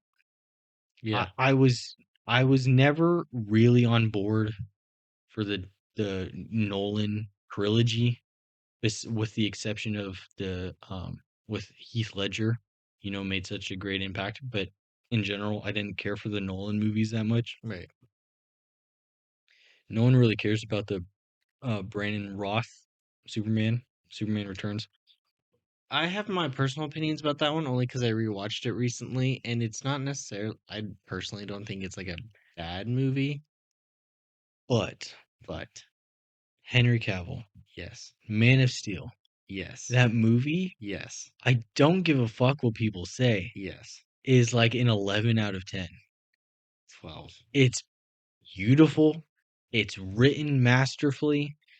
All of the things that people like memed about that movie, you know, they don't get it. Yeah. That's another thing though, and why Zack Snyder even though he's made some questionable things in the recent years, he's still always been on like the high part of my list of like directors and stuff. Because when he does have like the time to like what he does put together, there regardless of the result, there's like a passion behind it that you Yeah. don't see a lot in directors, let alone in comic book movies. So in Man of Steel, like the whole him snapping Zod's neck, there's a big arc and there's a huge like meaning behind all of that, Yeah. you know? Or like his dad letting himself die, Mhm. there's a huge meaning to that. Yes, it's done a little differently in the comic books and the older movies, but it's just a new idea, Right. but it tells the same story. Or, you know, why Superman's suit looked the way it did, or so many things, but it's like all of it not only had great meaning, Mhm. and it was all just so meticulous in how it was done. It was just, I don't know. The casting was great. Yeah. Like Henry Cavill like I have great hopes, and I think there's going to be a lot of good things to come out of David Cornsweet as Superman, Mhm. but Henry Cavill will always be my Superman. Yeah. Uh Amy Adams was a great Lois Lane. Um Michael Shannon. I think, oh my god, I know his last name's Shannon. I'm sorry if I'm forgetting his name, but was a great General Zod. Oh, yeah. Um Russell Crowe, like he kind of like defines how I think of what Jor-El should be like now. Yeah. Let alone just Zack Snyder's version of like Krypton. Um, and then moving over to Batman versus Superman. With I can maybe understand why people wouldn't understand Jesse Eisenberg's Lex Luthor. Yeah. There is still a huge comic book inspiration behind it. Right. That's just not as popular as like what we like the mass public knows as Lex Luthor. So it's just hard for people to wrap their head around it. But again, sure there's a couple questionable things, but it the I don't know, that movie's just another thing that I love. Ben Affleck, I was about to say, it also introduced the best Batman of all time. l look, again, Robert Pattinson's a great Batman. Yeah. He might be, like, on paper, the best Batman. I mean, like, With the exception of, like, nostalgic best Batman, like Michael Keaton. well, I mean, yeah. But, like, in modern day, comic book accuracy-wise, on paper, Robert Pattinson's a great Batman, Yes. and he is a great Batman. I mean, that was my favorite Batman movie. That's like the no, I'd agree. I would even say that's the best Batman movie. But if I were to say like looking visually and aesthetically and you know something that gets my like my Hard on. sure. Ben Affleck was a, a great Batman that didn't get the chance that he deserved. Oh, yeah. The I always tell people like he looks like Bruce Wayne. Like when I think of Bruce Wayne and I think of like the Batman the animated series Bruce Wayne, Yeah. Ben Affleck is like the living embodiment of that. Yeah. This salt and pepper colored like hair he had going on, so like that middle-aged Sorry, daddy. I mean, sorry, daddy. I mean, the wait, like daddy. how just large and like overpowering of like a Batman that he was, like stature Right. wise. His suit was like That's very comic booky and that's another thing about his Batman is he was terrifying. right. Like the whole sequence when they first introduced him as Batman Uh-huh. in with like the cops who go to the place where they have like they're trafficking women, Mhm. and the cop has Batman in his peripheral up on the ceiling. Yeah. Like Batman's just like holding himself on the wall, and then no, he doesn't jump down and like vault across the room. No, he crawls on the He like skitters ceiling. away. Yeah, Yeah. and gets shot at 5 times by a shotgun. But and then there's also like the fight scene in the warehouse. Oh That's my like it's like the god! live action Arkham Batman. Yes, and But it's done so well. and then people were like, "Oh, but he kills people." Okay, first off, everyone loved Michael Bay. He killed people in those movies. You mean People Michael Keaton? Oh, what'd I say? Michael Bay. Oh, my bad. Michael Keaton killed people Yeah, he did. when he was Batman. He even killed people in the Flashpoint movie, but, Yeah. um, Also, Golden Age Batman killed people. he did. Yeah, Like with guns. like original dropping people down elevator shafts. Hanging people from the bat jet. Yeah, no, like all of it. Sure, like I prefer the version of Batman that doesn't kill people. Like the meaning behind But it's more this important. version of Batman also makes sense why he kills people. Right, like the whole fact that instead of a whole, second generation of Robin existing and then being killed off, it's the very first Robin. Yeah, Dick Grayson gets killed off. But and but the whole arc that we're pretty sure was gonna happen about like Superman inspiring Batman to be like a better superhero again, yeah, that was like all there. All of the notions of that was there. right. That I was very excited to see what that was gonna evolve into, especially with, like, the Batman movie that we were supposed to see and we got all the concept art for and stuff, Yeah, but, like, I love the Batmobile.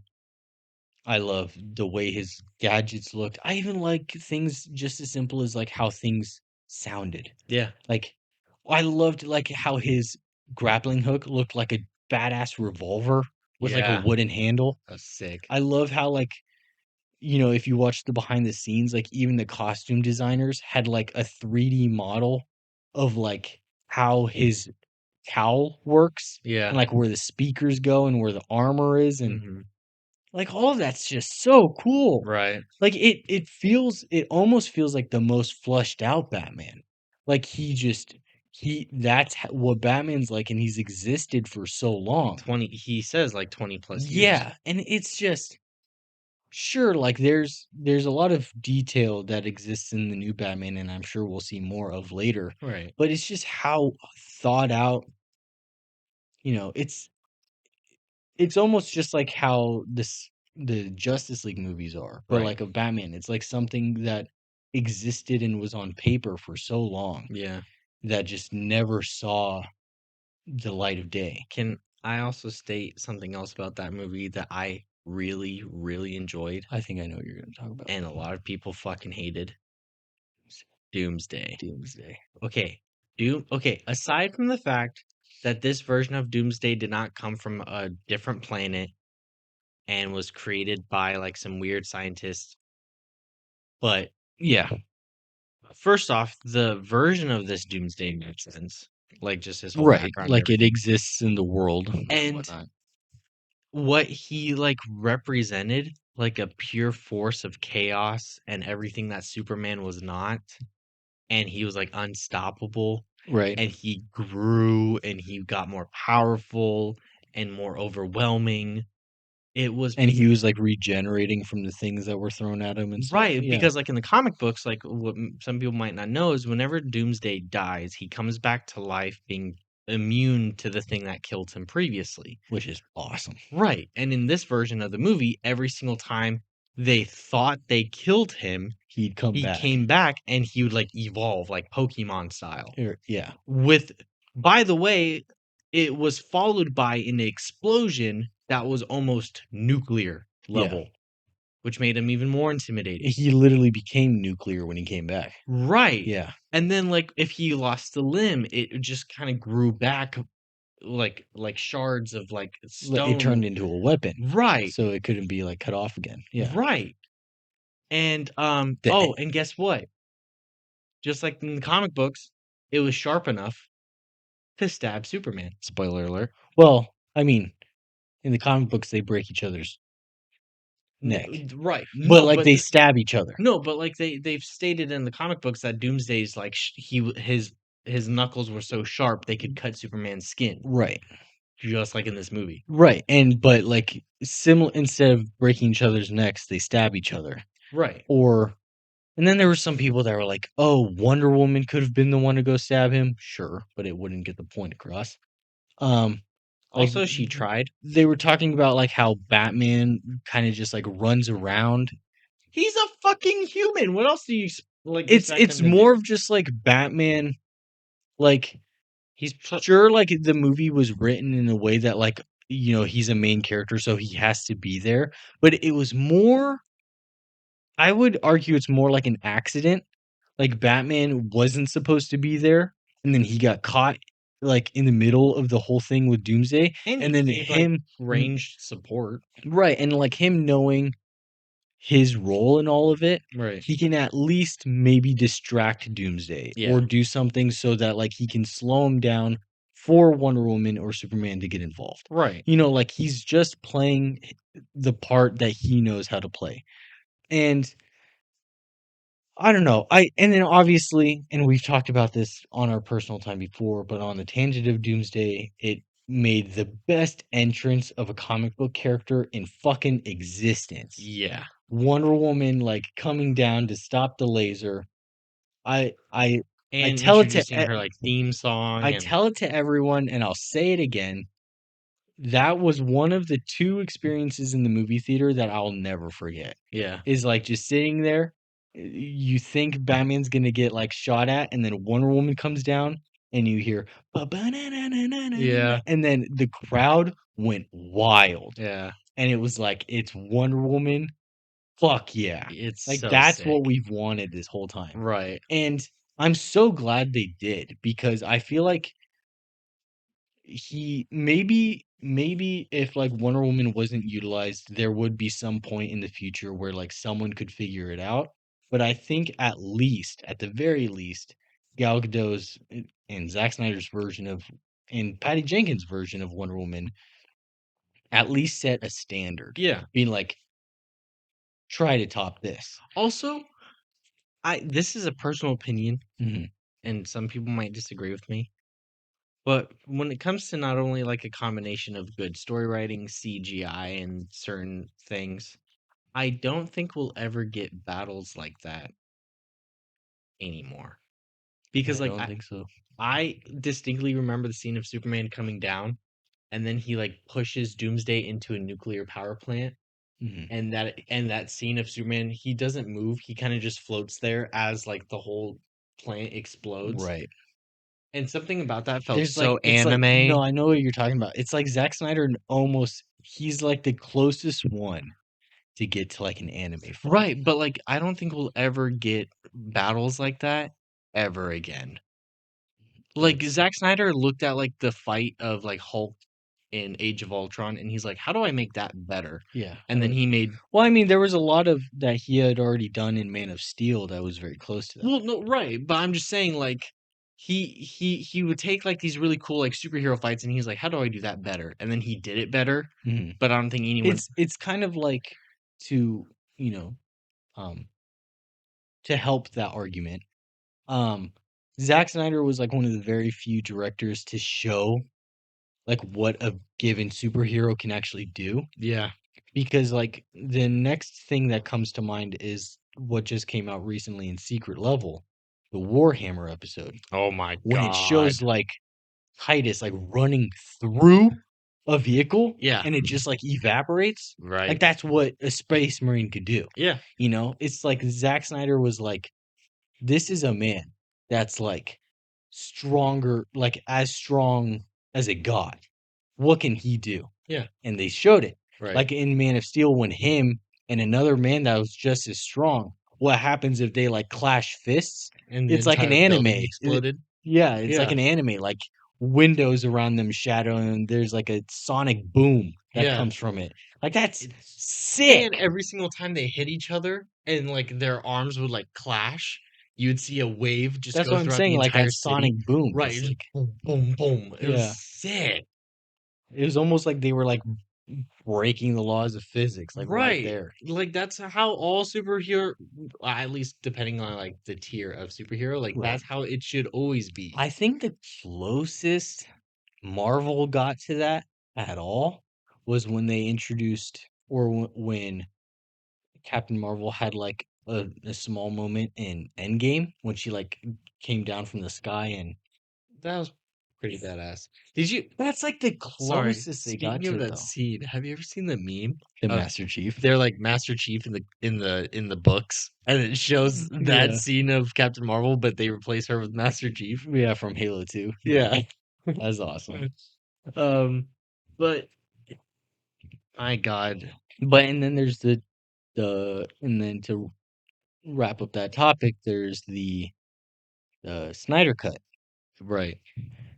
I remember I was like, when that movie was coming out, I didn't care if people were looking forward to it or not. I was telling everyone I worked with at Home Depot, like, please support this man. Yeah. Go watch the Snyder Cut. I don't give a fuck what you're doing for 4 hours. Go watch the The Snyder Cut. naive part of me thought that maybe somewhere in the known universe, a little glimpse of luck would make that movie so beloved that Warner Brothers would make the right decision. And they would like resume where Zack Snyder left off. Yes. But regardless, I'm glad it exists. But yeah, I'm glad we have the version of Steppenwolf that Zack Snyder which is intended. sick, by the way. He's like, if there is any such thing as a man just like being able to have an orgasm on command, it's Zack Snyder's Steppenwolf. Speaking of orgasm, Oh God. Dark Side. Oh my God, Darkseid. And so what we were talking about was like fights between Superman and Doomsday. I was looking forward to a fight between like Superman and Darkseid. God, that like, I think, you know, James Gunn, I think he's making a lot of great decisions so far for the like the DCU. Yeah. But there's no, I don't care how good of a dark side he makes if Darkseid ever comes, you know? But there's nothing that's going to compare to that dark side. Right. And it's so like also kind of comic book accurate when you see him as I always forget his name. Darkseid before he's Darkseid. Oh my God. Neon Pax? No. I'm thinking of Orion Pax. Orion Bex. No, but anyways, when he's like his young baby self in the beginning of the Snyder cut, Yeah. and it shows him as like this very like obnoxious Euxis. Euxis, and he thinks he can take on the world, Hmm. and then he gets his ass handed to him. But then he comes back as like a fucking god who's got like skin of stone and his eyes are Yeah. glowing with like omega heat and stuff like that. Dude, I know that like they practically recycled that scene for the Whedon cut but they like dimmed it down a little bit. And But used a shitty version of Steppenwolf. when they did like the dark side version of that, Oh my god. and then they showed like a Green Lantern, Yeah. and there was like the Zack Snyder version of the gods and the Amazon, and it's like that is just it, like if there fuck that ripped. It was so awesome. Yeah. Um, That scene kind of but just like felt like a Doomsday song. Like yeah, that same feeling you get when listening to like the soundtrack to sorry, Doom, Doom, not yeah, Doomsday. Doomsday. Yeah. But like, and then just like the end where like they're staring down Darkseid, and like he was just like, get the militia ready or whatever. I was just like, give me more. I want, what was his name? Ray Porter, the guy who played Darkseid. Yeah. God, that was awesome. They even showed like a hint of like the Omega beams. Oh my god. There was just so much greatness out of that. They even showed like other Green Lanterns in like the glimpse of the Oh future. yeah. They showed oh my The god. Martian Manhunter was in that movie. Oh my god. It was just there was so much. They showed us more potential of what could have come from the Flash Yeah. that was ruined in the Flash movie. Oh But god. that's actually been a huge conversation lately. Maybe that's a conversation for a different time. But people are kind of like, the somehow the Flash movie came back into the conversation recently, Why? and like all over the internet, people were like, "I'm not too sure we want Andy Machete to um do Batman the Brave and the Bold." Like, yeah. Well, because he's supposed to direct that movie, No. and he like right after the Flash movie came out, he was announced to direct that movie. Ew. But like people are just kind of like, why? Like I think that's a terrible idea. Yeah. It did get announced that the movie got delayed and like it hasn't started production yet, but I'm glad. I hope that maybe it's just because it's like what James Gunn was talking about, like maybe the script just works. So they're going with it. But I'm hoping that somewhere in the zeitgeist there's like something that happens. Maybe another director like comes along or something, or a Hmm. different writer, but I just hope something happens Right. where rather Andy Machete gets his shit together or they get a different director. Because Andy Machete's not a bad director. He did the It movies, they were great. He's doing the new It show, which I think has a lot of potential.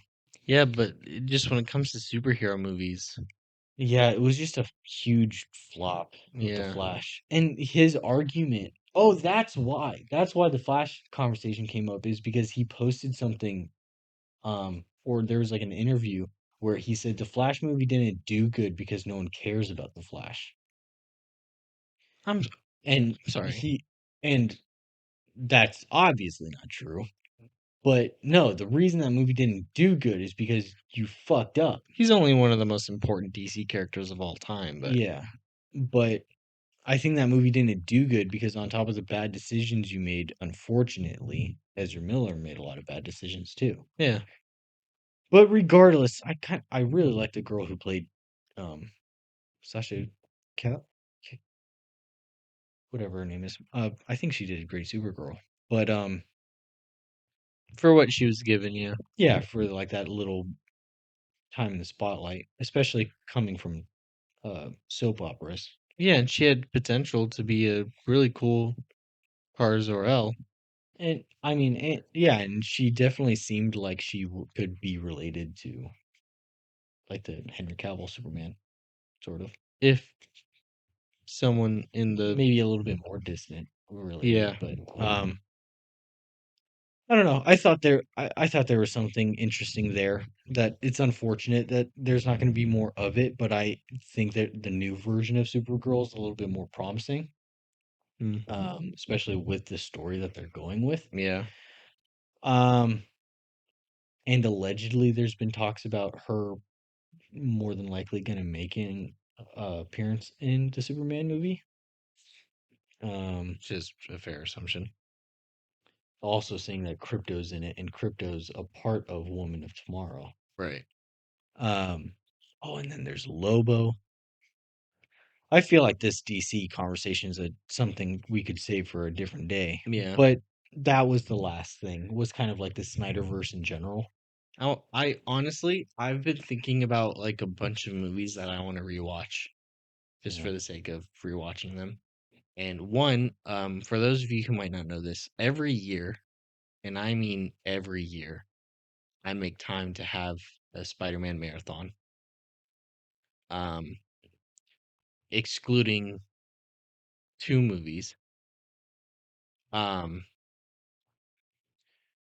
and but I also want to rewatch Zack Snyder DC movies. Mhm.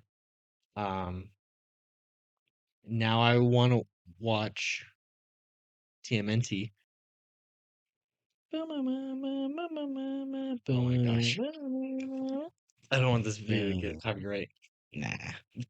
Um, And that's then my some plan. We Transformer hold down movies. forever. Maybe Go like the against the first three. world. We can battle whoever.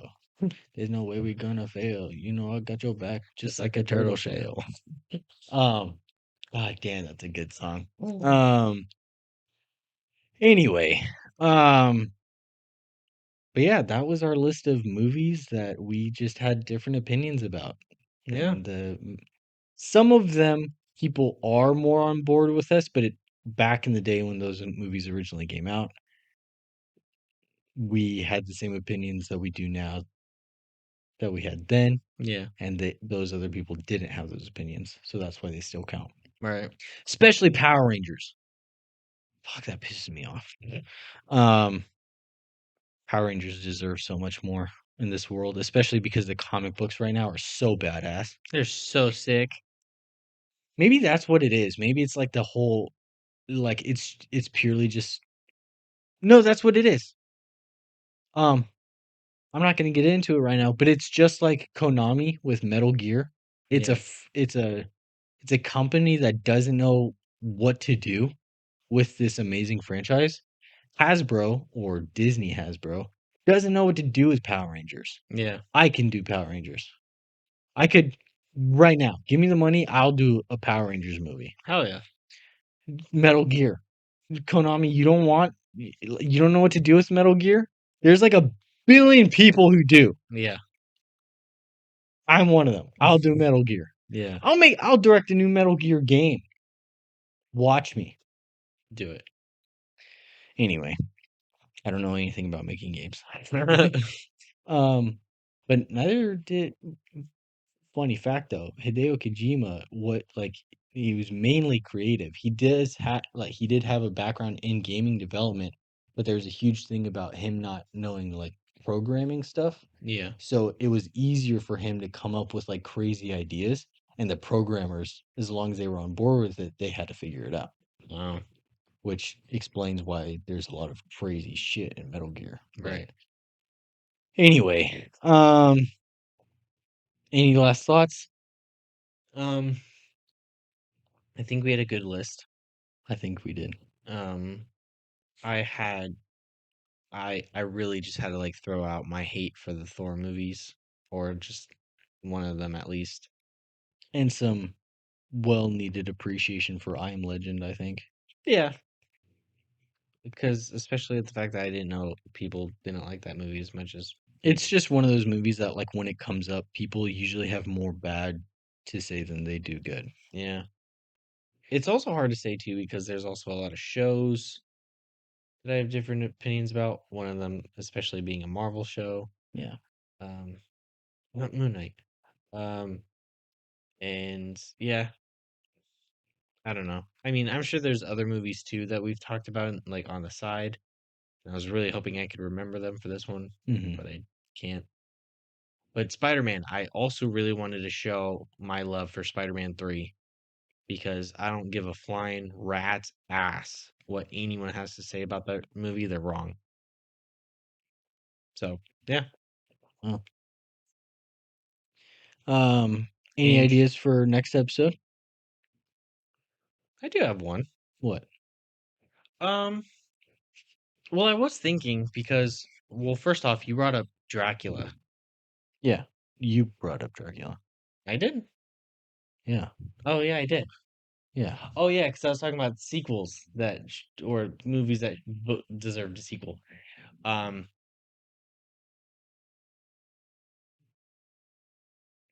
sorry, I don't know if you guys can hear that in the background. If you can, we apologize. We have no idea what it is. Yeah.